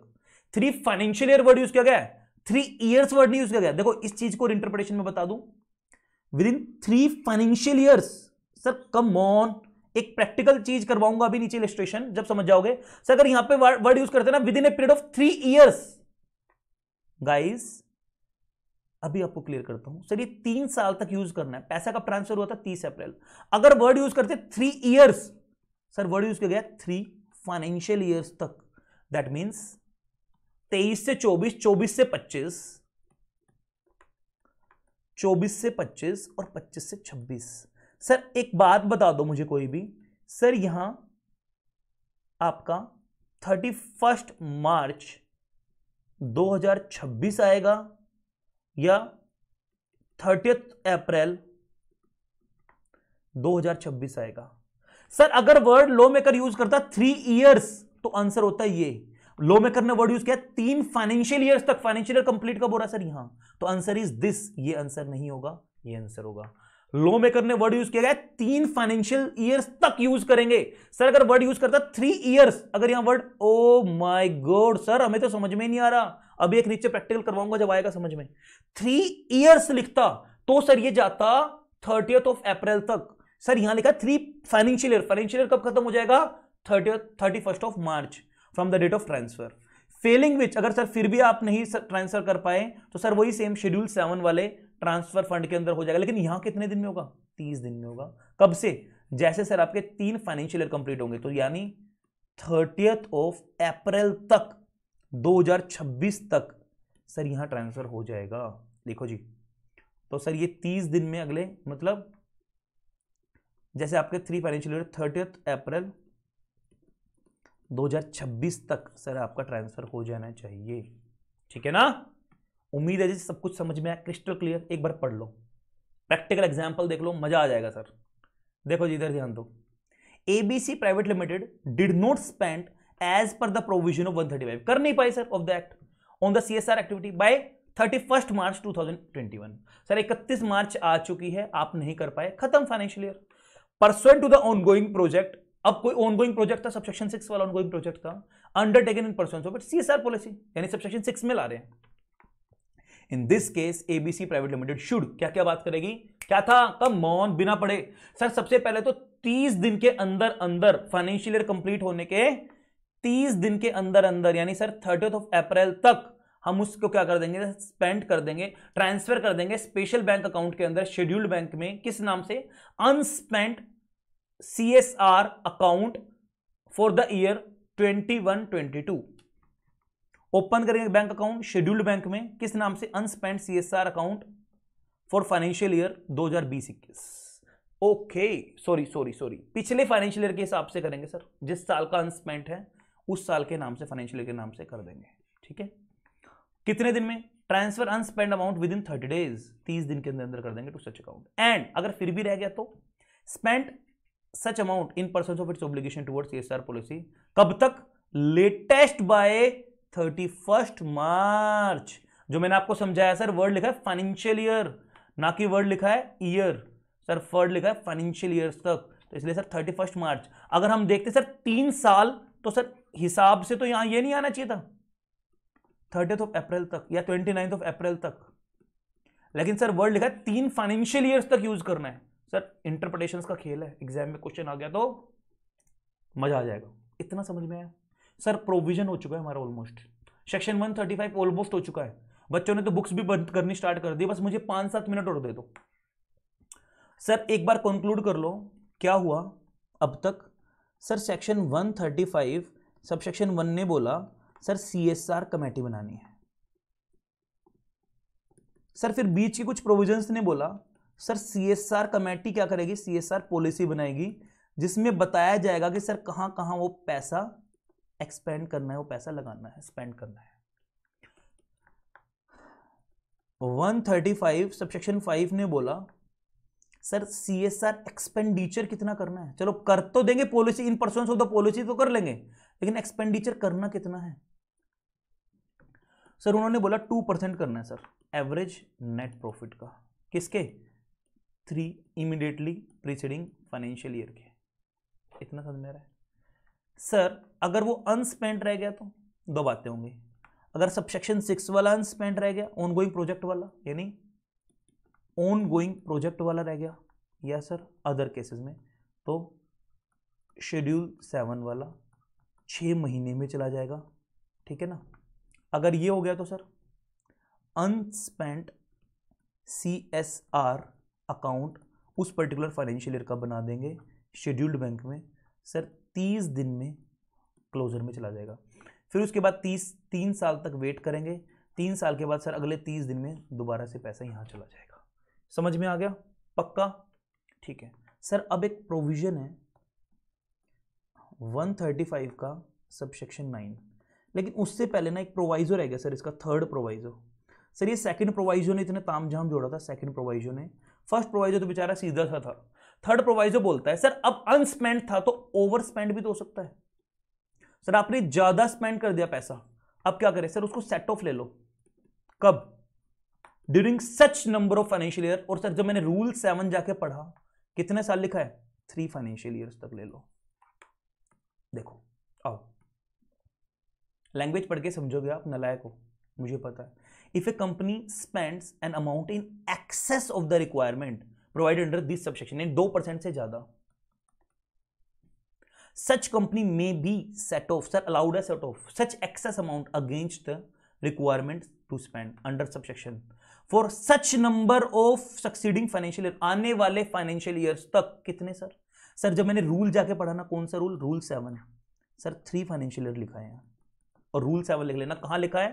प्रिस्क्राइब्ड मतलब रूल 7 में, और उस मैनर में। सर 2 कंडीशंस हैं, वो पढ़ते रहना भी नहीं है। नेट प्रॉफिट का मतलब सर 198 वाला, और कोई भी एक्सक्लूड नहीं करेंगे। इतना समझ में आ गया? सर अभी रुक जाओ, ये क्वेश्चन ना वो तो मैंने समझा दिया, अब ये क्वेश्चन सर हमारा रह गया है 135 सबसेक्शन 9 का। सर अब जब जो हमें स्टार्टिंग से इंतजार था, एक लाइन में खत्म हो जाएगा, बट है बहुत लाजवाब प्रोविजन। देखना, मतलब वहां तक लेके आने के लिए कितनी मेहनत करवाई है सर। ये अमेंडमेंट आई है सारी, मुझे लगता है सर पर्सनल एग्जाम में आ सकता है। देखो इधर बोलते हैं, अगर कोई कंपनी ऐसी है जिसका CSR amount to be spent, क्या बोल दिया मैंने आपको? Amount to be spent in CSR to be spent by a company, amount to be spent by a company for CSR expenditure कितना है? अमाउंट टू बी, ध्यान से देखना, to be spent, amount to be spent by a company for CSR expenditure is, एक minute, 50 lakh रुपए। अगर वो up to 50 lakh है, यानी 50 लाख तक है, CSR amount to be spend, मैं बार बार वर्ड यूज कर रहा हूं, टू बी स्पेंड, अभी करना है, टू बी स्पेंड, करा नहीं है, ऑब्लिगेशन थी नहीं, हो गई है करने की, तो करंट फाइनेंशियल ईयर में देखना होगा ना।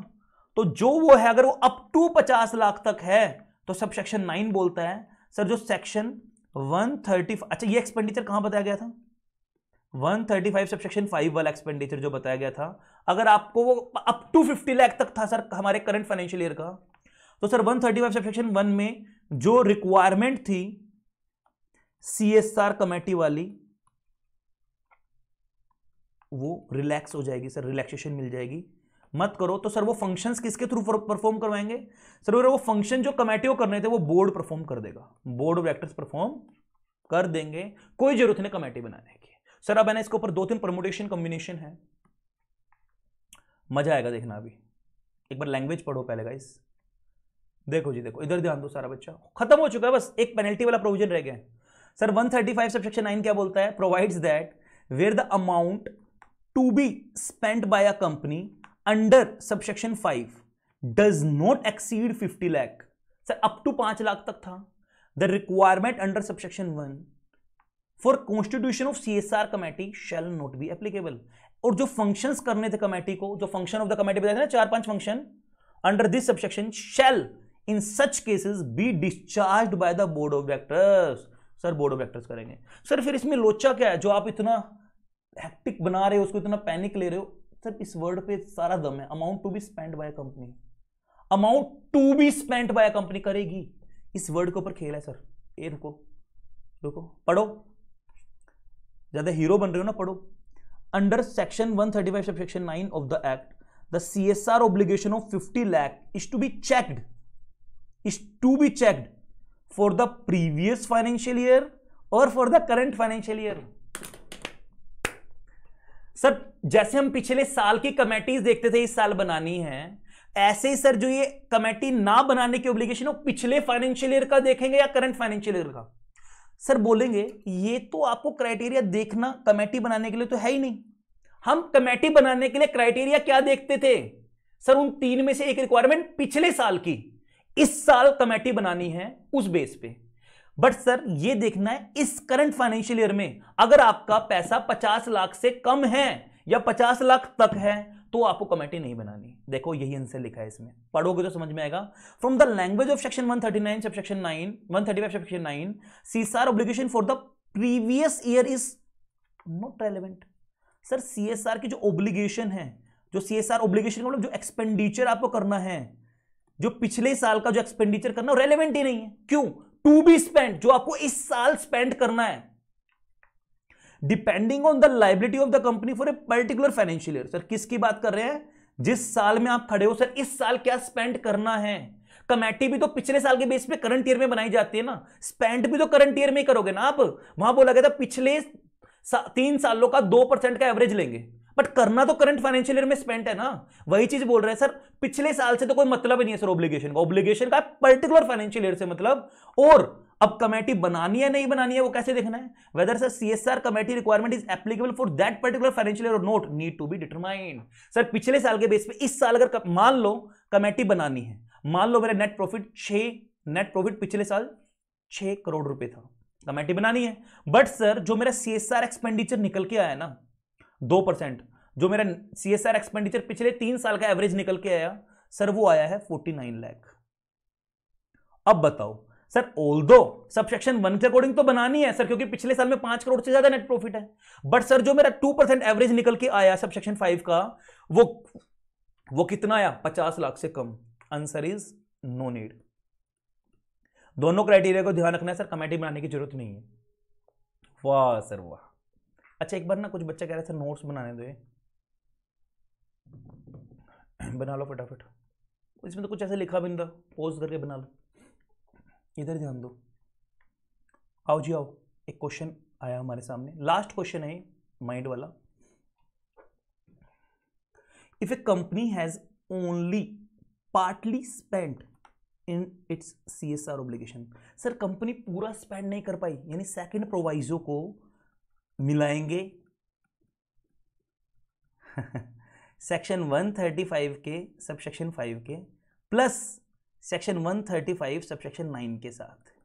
बोलता है अभी कंपनी पार्टली स्पेंड कर पाई अपनी सीएसआर एक्सपेंडिचर का ऑब्लिगेशन का ड्यूरिंग प्रीसीडिंग 3 फाइनेंशियल ईयर। पिछले 3 फाइनेंशियल ईयर में जितना कंपनी को करना चाहिए था ना, कंपनी ने उतना नहीं किया सर। और which is less than 50 lakh in each of the 3 financial year. जितना उन्होंने स्पेंड किया ना, मान लो 1, 2, 3 फाइनेंशियल ईयर है सर, कंपनी की ऑब्लिगेशन कंपनी ने किया कितना? मान लो 40 लाख, मान लो 45 लाख, मान लो 42 लाख, मान लो 40 लाख, और तीनों सालों में करा 50 लाख से कम ना, that is less than 50 lakh. किया सर जानबूझ के 50 लाख से कम, ठीक है। लेकिन किया जानबूझ के कम, the quantum of the prescribe 2% of CSR was more than. Sir किया कम लेकिन एक्चुअल बनता कितना था सर? एक्चुअली देखो ये तो एक्चुअली किया, और ये बनता कितना था एज पर लो? सर बनता तो हर साल 50 लाख से ज्यादा ही था सर, 50 लाख से ज्यादा ही था, 50 लाख से ज्यादा ही था। दो the quantum of prescribed 2% CSR was more then 50 lakh. Sir बनता सर हर साल 50 लाख से ज्यादा था, बट आप लोगों ने शाणे बन के किया 50 लाख तक ही है। तो क्या बताओ अब इस केस में एक्चुअल देखना है जो आपने किया है या जो आया है एज पर लो कैलकुलेट करके? सर एक बार दोबारा चलते हैं उसकी लैंग्वेज पे। लिखा है amount to be spent, to be under subsection 5। जितना एज पर सबसेक्शन 5 करना था वो देखना है, जितना आपने किया वो रेलेवेंट नहीं है। जितना करना था वो देखना है, ना कि जितना आपने किया। Will section 139 subsection 9 is applicable to the company? मेरा आंसर तो सर यस है, और एक्चुअली में भी यस है। सर हमें एक्चुअल देखना है कितना था, आपने कितना किया वो इररेलेवेंट है, कितना करना था वो रेलेवेंट है। टू बी स्पेंट, देखो section 135 subsection 9 of the act uses the word amount to be spent by the company which contemplate about CSR obligations under 135 subsection 5, जो कि हमारी ओब्लिगेशन को दर्शाता है, जो हमने स्पेंड किया वो नहीं। Hence, in this case, the exemption from constituting a CSR committee as provided in 135 subsection 9 of the Act will not be available to the company.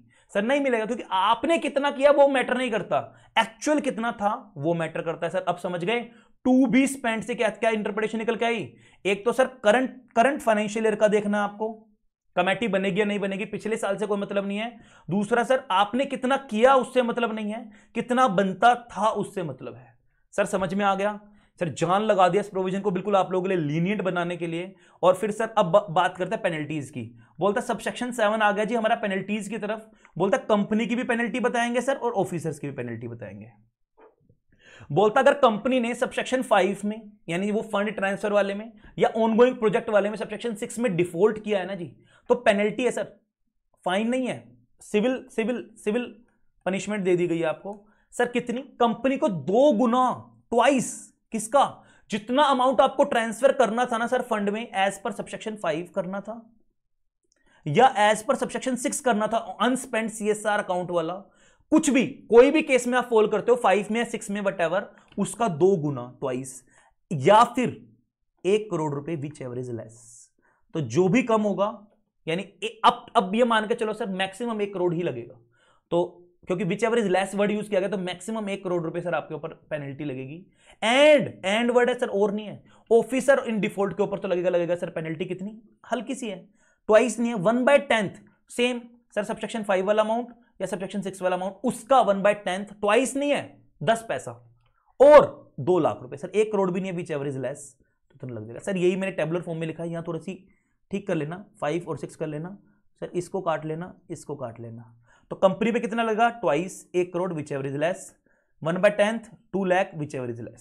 Sir ये हमारा कुछ सीएसआर का प्रोविजन था। एक छोटा सा क्वेश्चन हो रहा है क्या बच्चों वाला है तो बोल दो, एक बात आप सुनो, इसमें मत पढ़ो, मेरी बात सुन लो बस प्लीज ना, प्लीज बस 1 मिनट और लूंगा आपकी, उसके बाद अच्छा एक और भी रहेगा क्या?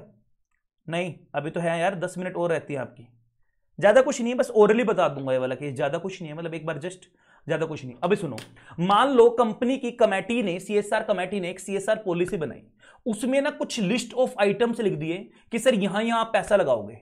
कंपनी क्या उस सीएसआर पॉलिसी को ही मानेगी और उन्हीं एक्टिविटी में पैसा लगाएगी या उसके अलावा भी कंपनी कहीं और पैसा लगा सकती है?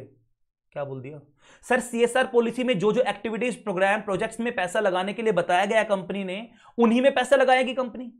अगर बोर्ड चाहे तो कहीं और भी पैसा लगा सकते हैं उनके साथ साथ या नहीं लगा सकते? आंसर इज नहीं लगा सकते। अगर लगाना है तो सीएसआर पॉलिसी को पहले अमेंड करना पड़ेगा। देखो कहना कंपनी स्पेंड इन प्रोजेक्ट और program relating to activities mention in schedule 7, करेंगे तो शेड्यूल 7 वाली, but other than CSR policy, but not specifically covered in CSR policy, हमारी में नहीं है, अदर देन हमारी पॉलिसी है बट है शेड्यूल 7 के अंदर। सर क्वेश्चन हो रहा है क्या शेड्यूल 7 से बाहर जाके कर सकते हैं? आंसर इज नो, बट माना ओपन है वो, थोड़ा आप पढ़ोगे ना जब उसको जाके पढ़ लेना, मैं क्लास में तो नहीं पढ़ाने वाला, सेल्फ करना, बट पढ़ लेना, क्या पता एग्जाम में आ जाए। व्यू देखो, as provided in section 135 subsection 5 of the act, the board shall ensure that the company spends at least 2% of the average net profit in pursuance of its CSR policy. If a company wishes to spend CSR fund on activities mentioned in schedule 7 to the act but not specifically covered in CSR policy, अब देखो it may do so, कर सकते हैं by suitably amending CSR policy, without amending नहीं कर सकते, कर लो, CSR policy amend करनी पड़ेगी बोर्ड से अप्रूवल लेके सच एक्टिविटीज के लिए। समझ में आया? तो क्या पता एग्जाम में क्वेश्चन बन जाए, कंपनी ने ऐसा कर दिया बट किया तो शेड्यूल 7 के अंदर है, बीइंग अ कंपनी सेक्रेटरी आप अपने कमेंट करो। आंसर इज नहीं कर सकते, करो, पहले आपको सीएसआर पॉलिसी अमेंड करनी पड़ेगी बोर्ड ऑफ डायरेक्टर से अप्रूवल लेके। सर एक केस लो आया, क्या पता एग्जाम में आ जाए, ऑल्दो लेस चांसेस है बट क्या पता आ जाए एग्जाम में। Sir Technicolor India private limited versus ROC, sir क्या हुआ था इस केस के अंदर? देखो जो कंपनी का डिपार्टमेंट है ना सर, जिसको सीएसआर के वो करना है, मान लो सीएसआर कमेटी है सर, सीएसआर कमेटी ने फ्रॉड कर दिया सर, गलत डॉक्यूमेंटेशन बना के दिखा दिया कि हमने एक्सपेंडिचर कर दिए हैं इतने। क्या बोल दिया सर, ओरली बता रहा हूं, कहीं लिख नहीं रहा हूं, सिंपल सा है, अंदर कुछ ऐसा है नहीं सर। जो ह्यूमन था, जो लोगों ने एक्सपेंडिचर करना था सर, उनकी गलती थी या जानबूझ के मान लो सर, उन लोगों ने दिखा दिया कि सर हमने इतना पैसा सीएसआर एक्सपेंडिचर में कर दिया जो 2% वाला, बट एक्चुअली में नहीं किया सर। उन्होंने फेक पेपर्स वगैरह बना के दिखा दिए, उस बेस पे बोर्ड रिपोर्ट बन गई, उस बेस पे ऑडिट रिपोर्ट बन गई सर, उस बेस पे हमारी प्रॉफिट एंड लॉस अकाउंट बन गए सर, सारी चीज उस फिस्कल ईयर की डायरेक्टर्स रिपोर्ट, सीएसआर की, जो सीएसआर बोला था ना एनुअल रिपोर्ट सीएसआर के बोर्ड रिपोर्ट के साथ अनेक्स होकर चली गई, मीटिंग में भी रखी गई, बोर्ड मीटिंग में सर जो हुई थी हमारी 28 सितंबर 2018 में भी रखी गई, बोर्ड ऑफ डायरेक्टर्स ने भी ड्राफ्ट रिपोर्ट को अप्रूव कर दिया सर, एजीएम में भी रखी गई सर, एजीएम के अंदर भी सर उसको अप्रूव कर दिया गया सर। जब बाद में जब उसकी एनुअल फाइलिंग का टाइम आया ना सर, जब उसको एनुअल फाइलिंग का टाइम आया, उस टाइम पे एक प्रोसेस होता है प्री स्क्रूटनी। एक मिनट रुकना, मैंने हाईलाइट किया था अपनी बुक में, एकदम से दिख जाएगा सर। प्री स्क्रूटनी स्टेज होती है जब आप एनुअल फाइलिंग का MGT 7 वगैरह फाइल करते हो सर। एनुअल फाइलिंग जब आप कर रहे थे तो जब MGT 7 आप फाइल कर रहे थे तो फॉर्म प्री स्क्रूटनी नहीं हो रहा था सर। वहां ना बैलेंस जो ऑडिट रिपोर्ट में और जो बैलेंस आपने एक्सपेंडिचर में दिखाया है CSR में, दोनों मिसमैच हो रहा था। तो सर वहां से ना बोर्ड ऑफ डायरेक्टर्स को अपनी गलती रियलाइज हुई और बोर्ड ऑफ डायरेक्टर्स ने खुद से सुओ मोटो सर एक इंटेंशन चाहिए कि सर हम इसको ठीक कर दें। और सेक्शन 131 जब आप कंपनीज एक्ट का पढ़ोगे, rectification of board report annual account, sir उन्होंने एप्लीकेशन लगाई NCLT में, सर प्लीज सर हमसे ये गलती हो गई और हम खुद से ही अपनी बोर्ड रिपोर्ट को करेक्ट करना चाहते हैं। और जो CSR रिपोर्ट है सर वो इतना एक्चुअली में हमने स्पेंड नहीं किया जितना हमारे गलती से, हमारे ह्यूमन रिसोर्सेज की गलती की वजह से सर वो गलती हुई है। प्लीज हमारे करेक्ट करने का मौका दो। जो एक्चुअली में जो गैप है हम वो भी भरने के लिए रेडी हैं, बट सर इससे क्या होगा सर, आप ये एप्लीकेशन लगाओगे और एक्चुअली में NCLT ने आपके एप्लीकेशन को अप्रूव भी किया। बट इसका मतलब ये नहीं है सर, इसका मतलब NCLT रूल 77 लगेगा, बट इसका मतलब ये नहीं है कि इस ऑर्डर का मतलब है कि आप स्टैट्यूटरी अथॉरिटीज के राइट को प्रिजुडाइज कर दोगे, हार्म कर दोगे, रोक दोगे। सर वो कोई भी इनिशिएट करना चाहे, कोई भी एक्शन लेना चाहे तो कंपनी के अगेंस्ट ले सकती है वोलेशन का, कंपनीज एक्ट के प्रोविजंस की वोलेशन का, 135 के सेक्शंस की वोलेशन का, जो भी पढ़ा के आए सेक्शन 7, कोई भी एक्शन ले सकती है। भले ही उन्होंने सुओ मोटो खुद से उस चीज को करेक्ट करना चाहा, बट गलती तो की ना सर। ऑडिटर ने भी ध्यान नहीं दिया सर, बोर्ड ऑफ डायरेक्टर्स ने भी ध्यान नहीं दिया, मीटिंग में भी ध्यान नहीं हुआ, बोर्ड मीटिंग में भी ध्यान नहीं हुआ। क्या कर रहे हो आप? तो बोला गया ठीक है NCLT ने आपको परमिशन दे दिया, आप करेक्ट कर लो, ठीक कर लो, बट इसका मतलब ये नहीं है कि आप कोई अथॉरिटी उसके अगेंस्ट एक्शन ही नहीं ले सकती है। देखो इधर अब पढ़ा देता हूं आपको। In this technical India private limited versus ROC क्या हुआ, company has spent some amount as CSR policy, जो बताया गया था in percent of the fiscal year financial year 2017-18, which remain below the threshold mention in इतना। लेकिन वो amount कितना था जो होना चाहिए था उससे कम। Read with rules due to human lapse, sir जो उनके कैलकुलेट यानी कमेटीज की गलती की वजह से the concern department miss reported the amount spent on CSR, उनकी गलती थी। Which mention in the CSR annexure to the directors report, अभी बताया था ना CSR के एनुअल रिपोर्ट का एनेक्चर जाएगा डायरेक्टर्स रिपोर्ट के साथ, for the fiscal year ended 31 March 2018 sir उसकी, as against the amount reported in the audit financials. Sir auditor का अलग अकाउंट आ रहा है बैलेंस में और इसका अलग आ रहा है। Therefore, the board of directors of the company in their meeting held कब हुई थी 21 सितंबर को, अप्रूव कर दी डायरेक्टर्स रिपोर्ट और 31 मार्च तक की जो डायरेक्टर्स रिपोर्ट थी, और बोल दिया सर ठीक है आपने जो स्पेंड किया अमाउंट, और सर सारी चीजों को लेके बोल दो था वो इनकरेक्ट, बट उन्होंने ध्यान नहीं दिया, इनपुट इनकरेक्ट था, तो वो कैसे पता लगा पाएंगे। अब सर एजीएम हुई सर तभी एजीएम हुई सर, 7-8 दिन के बाद एजीएम भी हो गई।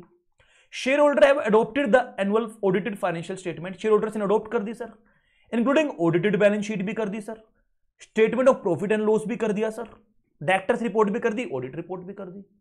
The amount spent on CSR and associated details is incorrectly captured, sir देखने में लगा कि सर ये तो गलत है। कब? In the annexure of directors report for the fiscal year. कब पता लगा? As against the amount recorded in the audit financial. Sir audit report में अलग है और वहां अलग है। CSR activity and the issue was discovered, sir CSR activity में सर ये कहां पाया गया, ये इशू कहां डिस्कवर हुआ? ड्यूरिंग प्री स्क्रूटनी, जब सब MCA पे जाके फॉर्म्स फाइल करते ना, प्री स्क्रूटनी का ऑप्शन आता है सर, वहां ये गलती आई sir, balance mismatch audit financial के और इसके बीच में। Therefore the board has taken a call to set things right way, sir board of directors ने खुद से मीटिंग बुलाई और चीजों को स्ट्रीमलाइन करना चाहा खुद से, और एप्लीकेशन लगाई सर 131 सेक्शन के अंदर कि सर हम अपनी बोर्ड रिपोर्ट को रेक्टिफाई करना चाहते हैं। बोर्ड है thus authorise to make this application, और बोर्ड ऑफ डायरेक्टर्स को ऑथोराइज भी कर दिया गया। सर अब NCLT ने क्या किया? The petitioner company is permit to revise the board report sought for, जो एनेक्चर 4 उन्होंने बताया सर इस तरीके से हम ठीक करना चाहते हैं, बोल दे कर लो, सेक्शन 135 को मान लो, रूल्स को मान लो, बट इसका मतलब ये नहीं है कि आप जो और अथॉरिटीज का राइट है आपके अगेंस्ट एक्शन लेना, वो राइट आपका खत्म हो गया, वो तो रहेगा सर। वो आपने वॉयलेशन किया, उसके अगेंस्ट आपके अगेंस्ट एक्शन भी लिया जा सकता है अगर अथॉरिटी चाहे तो। समझ में आया? तो अच्छा लगा ना? तो केस लो का नाम याद रख लो, अंदर का आपको याद रह ही जाएगा, Technicolor India private limited versus ROC, Technicolor India private limited versus ROC.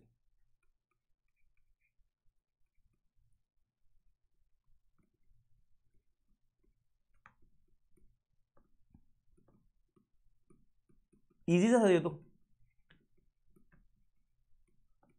ठीक है ना? मैं सेव कर दूं यार आपके नोट्स ये।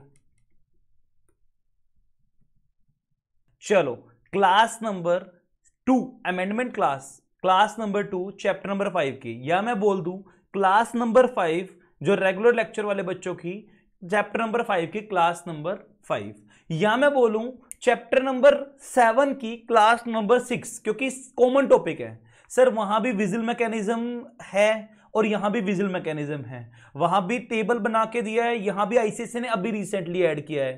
तो ऑल्दो मैंने चैप्टर 7 में रिकॉर्ड कर रखा है, बट मेरे दिल ने बोला कि यार थोड़ा सा और इलैबोरेट करके कर दो यार, बच्चों को और थोड़ा नया टच मिल जाए। कोई बात नहीं, और कोशिश करूंगा इस वाले को ज्यादा डेप्थ में ना लेके जाऊं, और जितना भी है टू द पॉइंट हम लोग इसको कवर करें, ठीक है ना? तो चलो देखो, class number 6 chapter number class number 5 chapter number 5, या मैं बोल दूं क्लास नंबर 6 चैप्टर नंबर 7। हो सकता है बीच में अमेंडमेंट वगैरह आ जाए तो इन फ्यूचर में आगे पीछे हो जाए, तो इतना पैनिक नहीं लेना कि सर हाय क्लास नंबर ये कभी हमारी कुछ रह तो नहीं गई है। सर टॉपिक क्या है सर? दोनों में कॉमन टॉपिक है सर, वहां तो विसल ब्लोअर भी है, यहां तो सर मैंने आपको विसल ब्लोअर भी करवाया है, पूरा internal types of whistle blower and all, but sir ultimately वहां भी और यहां भी एक टॉपिक है जो कॉमन है दोनों में, and that's it, vigil mechanism. देखो ऑल्दो चैप्टर 5 में ये चीज डालना ना एक अपने आप में एक अलग ही है। लाइक अब तक जितनी भी हमने पढ़ी सर कमेटीज पढ़ी है, कुछ कमेटीज जो as per companies act mandatory है, कुछ कमेटी जो कॉमन में मैंडेटरी है, audit committee, NRC committee, SRC committee, CSR committee, audit committee, NRC committee, SRC committee, risk management committee, और सर एक हम पढ़ रहे हैं विजिल मैकेनिज्म। सर देखो नाम से तो ये मैकेनिज्म है, ये कमेटी नहीं है, not a committee, not an, this is not the committee. तो ये बात तो आप लोगों को भी समझनी होगी, कभी एग्जाम में आए और आप जोश तोश में ओहो सर ने करवाया था और vigil mechanism is not an committee, तो ये बात तो आपको भी समझनी होगी। बट यस, कमेटी जितना ही इंपॉर्टेंस रखता है कंपनी के अंदर ये भी, तो जब बात करेंगे कमेटीज की तो इसको भी भूल जाना अपने आप में ठीक नहीं होगा, इसको भी साथ में पढ़ना चाहिए, इसलिए आईसीएसई ने भी डाला। तो ये बात ध्यान से सर, इसके नाम को अगर आप पढ़ोगे तो कमेटी नहीं है, बट इस फंक्शंस कहीं हद तक ये कमेटी जैसे ही परफॉर्म करता है। देखो इधर ध्यान दो सर, अगर मैं इसकी सेक्शंस की बात करूं तो सर कंपनीज एक्ट में सेक्शन 177 से ऑडिट कमेटी वाला, सबसेक्शन 9-10 डील करता है सर विजिल मैकेनिज्म। और अगर मैं सेबी रेगुलेशंस की बात करूं तो रेगुलेशन नंबर 22 डील करते हैं सर विजिल मैकेनिज्म। क्या बोल दिया? अच्छा इसके साथ ना रूल 7, सर किसका रूल? वही सेम जो चैप्टर चल रहा है हमारा, एमबीपी रूल्स 2014, तो कंपनीज एमबीपी रूल 2014 रूल 7 बीच में लगेगा। सर अब बात आती है, दोनों के पर्सपेक्टिव से बात कर ले, दोनों में ना सेम ही है, बस एक दो बातों का ध्यान रखना है। सर कौन सी कंपनीज पे एप्लीकेबल, मतलब कौन सी कंपनीज के ऊपर ये लगेगा, तो बोलते हैं सर सेक्शन 177 सबसेक्शन 9 बोलता है, ध्यान से देखना, every listed company plus as or such class और classes of the company as may be prescribed and such class such other class और classes of the companies as, मजा आ जाएगा सर आपको, मे बी प्रिस्क्राइब्ड। अब आप बोलोगे सर कुछ क्वेश्चंस आने स्टार्ट हुए बच्चों के, सर ओ सर सर इसका पर्पस क्या है? जैसे ऑडिट कमेटी का आपने बताया था, एनआरसी कमेटी का आपने बताया था, एसआरसी कमेटी का आपने बताया था, रिस्क मैनेजमेंट कमेटी का आपने बताया था, सर लास्ट क्लास में आपने सीएसआर कमेटी का आपने बता दिया। सर इसका पर्पस क्या होगा? अबे शांत शांत, आने दो। सच क्लास और classes of the companies, classes of company as may be prescribed. Sir कहां बताया गया है? रूल 7 में। और ये कौन सी कंपनी बोलता है? बोलता है द कंपनी, दो टाइप की कंपनी बोलता है सर ये, ऑल कंपनीज या एनी कंपनी। कौन सी कंपनी? कंपनीज, ध्यान से देखना, which accept deposit from public. याद है ना डिपॉजिट वाले प्रोविजंस? जो भी कंपनी पब्लिक से डिपॉजिट लेगी, चाहे 1 रुपए का भी ले, वो फॉल कर जाएगी सर, उसको विजिल मैकेनिज्म बनाना है। दूसरी बात, द कंपनीज या ऑल कंपनी, वो सारी कंपनीज, सर कहीं पे भी वर्ड पब्लिक प्राइवेट कहीं नहीं लिखा है। द कंपनीज विच हैव, बहुत ध्यान से देखना, बोरोड फ्रॉम, बोरोड क्या? बोरोड मनी फ्रॉम बैंक या पब्लिक फाइनेंशियल इंस्टीट्यूशंस, पीएफआईज। कितना? इन, ध्यान से देखना, एक्सेस है, इक्वल टू नहीं है, in excess of ₹50 crore. It's not lakh, crore. तो 50 करोड़ से ज्यादा जिसने लोन लिया है, और या फिर सर जिसने पब्लिक से डिपॉजिट लिया है, या फिर वो कंपनी लिस्टेड कंपनी हो, सर उसको अपना विजिल मैकेनिज्म बनाना पड़ेगा। सर पर्पस क्या होता है विजिल मैकेनिज्म का? इन कंपनियों को क्या करना पड़ेगा? इन कंपनीज को शेल, मैं पेन का कलर चेंज कर रहा हूं कि आपको कन्वीनियंट हो, shall establish a vigil mechanism. Sir एक ऐसा मैकेनिज्म बनाना है, विजिल का मतलब होता है सर्विलेंस, जो ओवरसी करे, सर्विलेंस करे, ओवरसी करे, रूल करे, सर देखे समझे परखे, मैकेनिज्म विजिलेंस करे। किसके ऊपर विजिलेंस करे? एस्टेब्लिश अ विजिल मैकेनिज्म, किसके लिए? For their directors and employee. Sir जो भी हमारी कंपनी के डायरेक्टर्स हैं, जो भी हमारी कंपनी के एम्प्लॉइज हैं, उनके ऊपर विजिलेंस रखे, उनकी बातों को सुने, उनके ग्रीवियंसेस को सुने, फॉर देयर एम्प्लॉइज। किस चीज के लिए? कि आए सर और हमारे पास, हम भी आपके ऊपर ध्यान रखेंगे, और आपको अगर कोई दुख है, दर्द है, कंसर्न है, ग्रीवियंसेस है, हमारे पास लेके आओ। For their directors and employees to report their concern और ग्रीवियंसेस। सर रिपोर्ट करेंगे जो भी उनके कंसर्न होंगे, जो भी उनके दुख होंगे, जो भी उनकी ग्रीवियंसेस होंगे। किनके? डायरेक्टर्स के और एम्प्लॉइज के। सर किसको रिपोर्ट करेंगे? To report vigil mechanism. बात समझ में आ गई? बात अभी मैं कंपनीज एक्ट के पर्सपेक्टिव से बोल रहा हूं, सैबी में कुछ भी नहीं है, बस ये पढ़ लो, सैबी सेम है। इतना समझ में आया? चलो जी, फिर क्या बोलता है? सर ओ सर इसको ओवरसी कौन करेगा? सर इस कमेटी को रेगुलेट कौन करेगा? सर इस कमेटी को कंट्रोल कौन करेगा? सर जैसे ऑडिट कमेटी के, मतलब विजिल मैकेनिज्म को ओवरसी कौन करेगा? जैसे सर वहां तो ऑडिट कमेटी संभाल लेती है, यहां कौन करेगा? बोलते हैं दो बातें होंगी, बहुत लेमन तरीके से बनवा रहा हूं। If company required to constitute audit committee, अगर है तो, if company does not required to constitute audit committee. Please मतलब ये मत सोचो कि सर इतनी स्पीड से लिख रहे हैं, हम कैसे लिखे, समझे कब। मैं आपको बाद में टाइम दूंगा नोट करने का, पहले चाहो तो समझ लो, वरना मैं थोड़ा स्लो लिखना स्टार्ट कर देता हूं, कोई बात। तो ओवरसी कैसे करेंगे सर? विजिल मैकेनिज्म के ऊपर।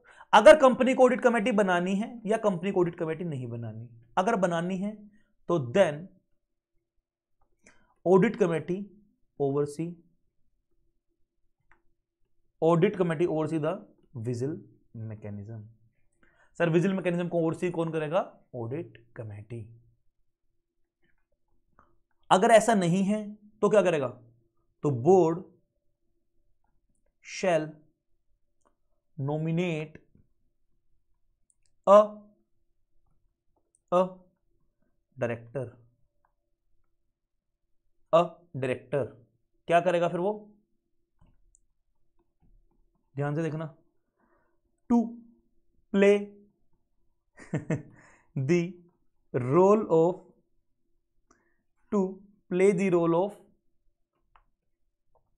Audit committee for oversee the vigil mechanism. Sir अब मान लो ऑडिट कमेटी से ही कोई पर्सन परेशान है या इस डायरेक्टर से कोई परेशान है, अगर if any of the member या मेंबर्स ऑफ द कमेटी, क्या होता है सर? कॉन्फ्लिक्ट ऑफ इंटरेस्ट हो जाए सर, उसी के साथ लड़ाई झगड़ा है। कमेटी, एक minute, of the committee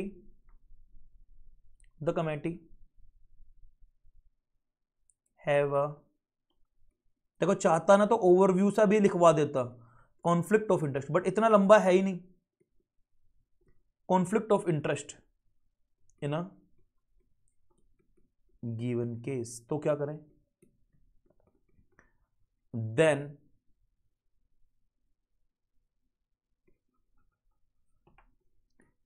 they should rescue themselves। Sir अपने आप को बैक स्टेप ले लेगा, अपने आप को रोक लेगा, rescue themselves, और अदर कमेटी के मेंबर उसको देख लेंगे उस मैटर को। they should, उसको अपने आप को रोकना चाहिए, एंड अदर कमेटी के मेंबर देख लेंगे, वैसे होगा सर। और सर एक बात ध्यान रखना, अब कोई भी बात है, चाहे वो डायरेक्टर कर रहा है ओवरसी, चाहे वो ऑडिट कमेटी कर रही है, तो एक चीज लिखी जाएगी, द विजिल मैकेनिज्म शैल, बहुत ध्यान से देखना, provide safeguard, the vigil mechanism shall provide safeguard, adequate safeguard लिख लेना, adequate, the vigil mechanism shall provide adequate safeguard against, sir कोई भी उनको सताए ना, किस चीज के लिए? कि सेफगार्ड, एडुकेट सेफगार्ड अगेंस्ट, बहुत ध्यान से देखना, विक्टिमाइजेशन। सर किन के लिए विक्टिमाइजेशन? सर कोई भी विक्टिमाइजेशन मतलब कोई भी उसका सताए ना। सर किसको ना सताए? Adequate safeguard against victimisation of employees, किसी भी एम्प्लॉय को सताने से, या फिर एंड डायरेक्टर्स को सताने से। एक प्रॉपर मैकेनिज्म, एक प्रॉपर सेफगार्ड होना चाहिए, एडुकेट सेफगार्ड होना चाहिए सर उन लोगों से, उन एम्प्लॉइज को बचाने के लिए, डायरेक्टर को बचाने के लिए। किनको? एम्प्लॉइज या डायरेक्टर कौन से? Who avail the facility of vigil mechanism. Sir मतलब जिन्होंने रिपोर्ट की है, अपना कंसर्न या अपना दुख बताया है। मान लो कोई बच्चा किसी से परेशान हो, सर स्कूल में कोई दूसरा बच्चा उसको परेशान करता है, मारता है, कोई पियोन उसका खाना खा जाता है, और वो टीचर को बताया, तो उसकी बातें सेफ रहेंगी ना, पब्लिक डोमेन में नहीं आएगी ना कि इसने कंप्लेंट की थी, कभी बाद में स्कूल से बाहर निकलते वो उसको ही मार दे। तो बोलते हैं उनके लिए एडुकेट सेफगार्ड, सर एक पूरा मैकेनिज्म बना के रखेंगे, उनको कोई सताए ना बाद में ये नहीं कि सर उनको सता दे, उन एम्प्लॉइज को, डायरेक्टर को जिन्होंने ये विजिल मैकेनिज्म की फैसिलिटी को अवेल किया है। एंड इवन, बहुत ध्यान से देखना, एंड ऑल्सो, बहुत ध्यान से देखना, provide direct access to the, sir direct बात कर सकते हो चेयरमैन ऑफ ऑडिट कमेटी और अ डायरेक्टर, अगर ऑडिट कमेटी नहीं है तो, एज अ केस में be in exceptional cases. Sir बहुत रेयर ऐसे केसेस होंगे सर, उनको सेफ गार्ड भी देंगे, और अगर उनकी बात फिर भी क्लियर नहीं हो पा रही है, बेचारा परेशान है, तो उनको डायरेक्ट एक्सेस है, डायरेक्ट आप चेयरमैन के पास या वो पर्सन जो ओवरसी करता है विजिल मैकेनिज्म को, डायरेक्ट उनके पास उनकी बात भी सुनी जाएगी, डायरेक्ट आप आओ और हमारी बात बताओ। समझ में आया? तो विजिल मैकेनिज्म क्या करेगा सर, एडुकेट सेफगार्ड रखेगा उन लोगों को, उन एम्प्लॉइज और डायरेक्टर को बचाने के लिए जिनको सताया ना जाए, जिन्होंने मैकेनिज्म लिया है, और कुछ प्रोविजंस ऐसे भी बनाएगा और also provide for direct access to the chairman of the audit committee या डायरेक्टर के पास आप डायरेक्ट भी एक्सेस लेके जा सकते हो। सर कौन सी कंपनीज को? लिस्टेड कंपनी, और वो कंपनी जो रूल 7 में बताई गई हैं, मतलब कि वो जिन्होंने पब्लिक डिपॉजिट एक्सेप्ट किया है, फिर जिन्होंने बैंक या पब्लिक फाइनेंशियल इंस्टीट्यूशन से 50 करोड़ से ज्यादा का लोन लिया है। और कौन ओवरसी करेगा? Audit committee. अगर ऑडिट कमेटी नहीं है कंपनी में तो डायरेक्टर को नॉमिनेट कर दिया जाएगा, वो ओवरसी करेगा। अगर ऑडिट कमेटी के किसी मेंबर का कॉन्फ्लिक्ट ऑफ इंटरेस्ट आ रहा है तो सर वो अपने आप को रेस्क्यू करेगा और कमेटी के मेंबर उसको ओवरसी करेंगे। और सर सेफ गार्ड वाला पॉइंट भी ध्यान रखना है, और तो कुछ नहीं रहा। एक बस एक लास्ट पॉइंट हो रहेगा, लास्ट सेकंड मान लो, अगर मान लो कोई पर्सन जानबूझ के बार बार किसी के अगेंस्ट कंप्लेंट कर रहा है, मैं एक बच्चा नालायक किसी दूसरे से जलता है, उस दूसरे पर्सन के ना अच्छे मार्क्स आते हैं, उसे जलते हो आप जलते हो, XYZ पर्सन हो आप जलते हो, आपने झूठी झूठी बातें आके मेरे पास लगा रहे हो, सर वो चीटिंग करता है, सर वो ऐसा करता है, सर वो ऐसा करता है, एनी बोलते हैं इन केस ऑफ रेपिटेड, एक दो चांस तो आपको दे दिया जाएगा, in case of repeated frivolous, frivolous मतलब फेक, बेतुकी complaint, miss representation complaint, repeated frivolous complaint अगर आप फाइल करते हो, इन केस फ्रीवलेस कंप्लेंट कौन फाइल करता है? Being filed by a director या एम्प्लॉय, तो क्या होगा? तो जो ऑडिट कमेटी होगी या जो भी डायरेक्टर होगा, जो भी फंक्शंस प्ले करता है, रोल प्ले कर रहा है, क्या कर सकता है? वो मे टेक सुटेबल, जो भी उसको सही लगेगा, सुटेबल एक्शन ले सकता है, और including may take suitable action against the concerned director या एम्प्लॉय एंड इंक्लूडिंग क्या? रेप्रीमांड बोलते हैं एम्प्लॉय, इंक्लूडिंग क्या ले सकता है सर? रेप्रीमांड, मतलब अगेंस्ट, उसी के अगेंस्ट, बल्कि वो चीज उल्टा उसी के ऊपर केस डाल देगा। रेप्रीमांड मतलब जो आप हमारे ऊपर कंप्लेंट कर रहे थे, आपके ऊपर ही वो गुना दोष अगेंस्ट, बल्कि आपके ऊपर ही आरोप लगा दिए जाएंगे। तो सुटेबल एक्शन लेगी कौन? ऑडिट कमेटी या वो डायरेक्टर जिसको नॉमिनेट किया गया, जिसको रोल प्ले करने के लिए ऑडिट कमेटी वाला, वो क्या करेगा? सुटेबल एक्शन लेगा, including reprimand, REPRIMAND, including reprimand. समझ में आ गया? जो फ्रीवलेस कंप्लेंट करोगे तो बार बार। सर कंपनीज एक्ट ना एक चीज और बोलता है सर, बोर्ड रिपोर्ट के अंदर डिस्क्लोजर दे देंगे सर बोर्ड रिपोर्ट के अंदर डिस्क्लोजर देंगे किस चीज का? एस्टेब्लिशमेंट का, डिटेल्स ऑफ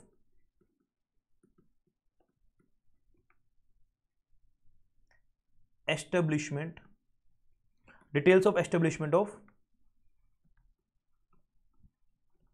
सच मैकेनिज्म। ठीक है ना? तो जो आपने कैसे कैसे बनाया है, क्या किया, उसकी सारी डिटेल्स वेबसाइट इस पे बोर्ड रिपोर्ट में दे देंगे, एंड ऑल्सो ऑन वेबसाइट, अगर कंपनी कोई वेबसाइट है तो वहां भी दे देंगे। ठीक है ना सर? ये हमारा सेक्शन 177 बोलता था, बस एक बार नोट कर लो सारा बच्चा, कुछ भी नहीं था ना इसके अंदर। तो सर रिवाइज भी क्या करवाऊं, मतलब खुद ही शर्म आती है, क्या मतलब ICSI ने प्रोविजन डालना था, और मैं भी क्यों इतने दिन डिले कर रहा था इस अमेंडमेंट के लिए यार, छोटी सी नोट्स बना लो फटाफट।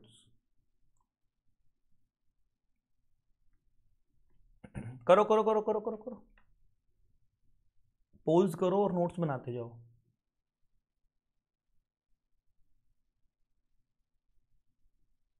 पोज करते जाओ यार।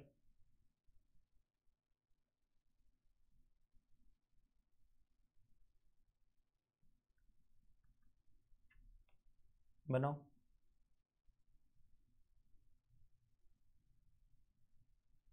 बनाओ बनाओ।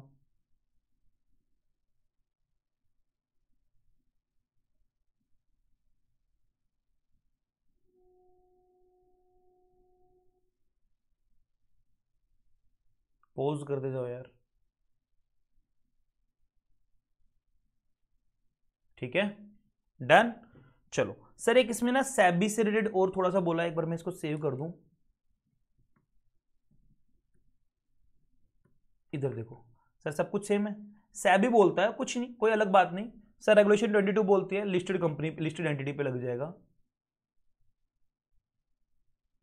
और लास्ट वही चीज, एडवोकेट सेफगार्ड प्रोवाइड करेंगे विक्टिमाइजेशन अपने डायरेक्टर्स को, एम्प्लॉयज को बचाने के लिए, ठीक है ना। एक्सेप्शनल केसेस में डायरेक्ट एक्सेस भी हो जाएगा, बस खत्म। तो विजिल मैकेनिज्म टॉपिक खत्म, चैप्टर 5 भी खत्म, चैप्टर 7 भी ओवर। समझ में आ गया। चलो सर, छोटी सी अमेंडमेंट एक चैप्टर नंबर 11 के अंदर मेरे को डालनी है, छोटी सी है बस, वो भी आजीवन को मैं कंप्लीट कर देता हूं। हार्डली आधा घंटा भी नहीं लगेगा उसके ऊपर, आधा घंटा भी नहीं लगेगा, और हमारा चैप्टर नंबर 11 खत्म, ठीक है ना। बट फिलहाल के लिए ये क्लास हमारी मैं यहीं पे रोकता हूं, फिर मिलते हैं। बाय बाय, टेक केयर, जय हिंद।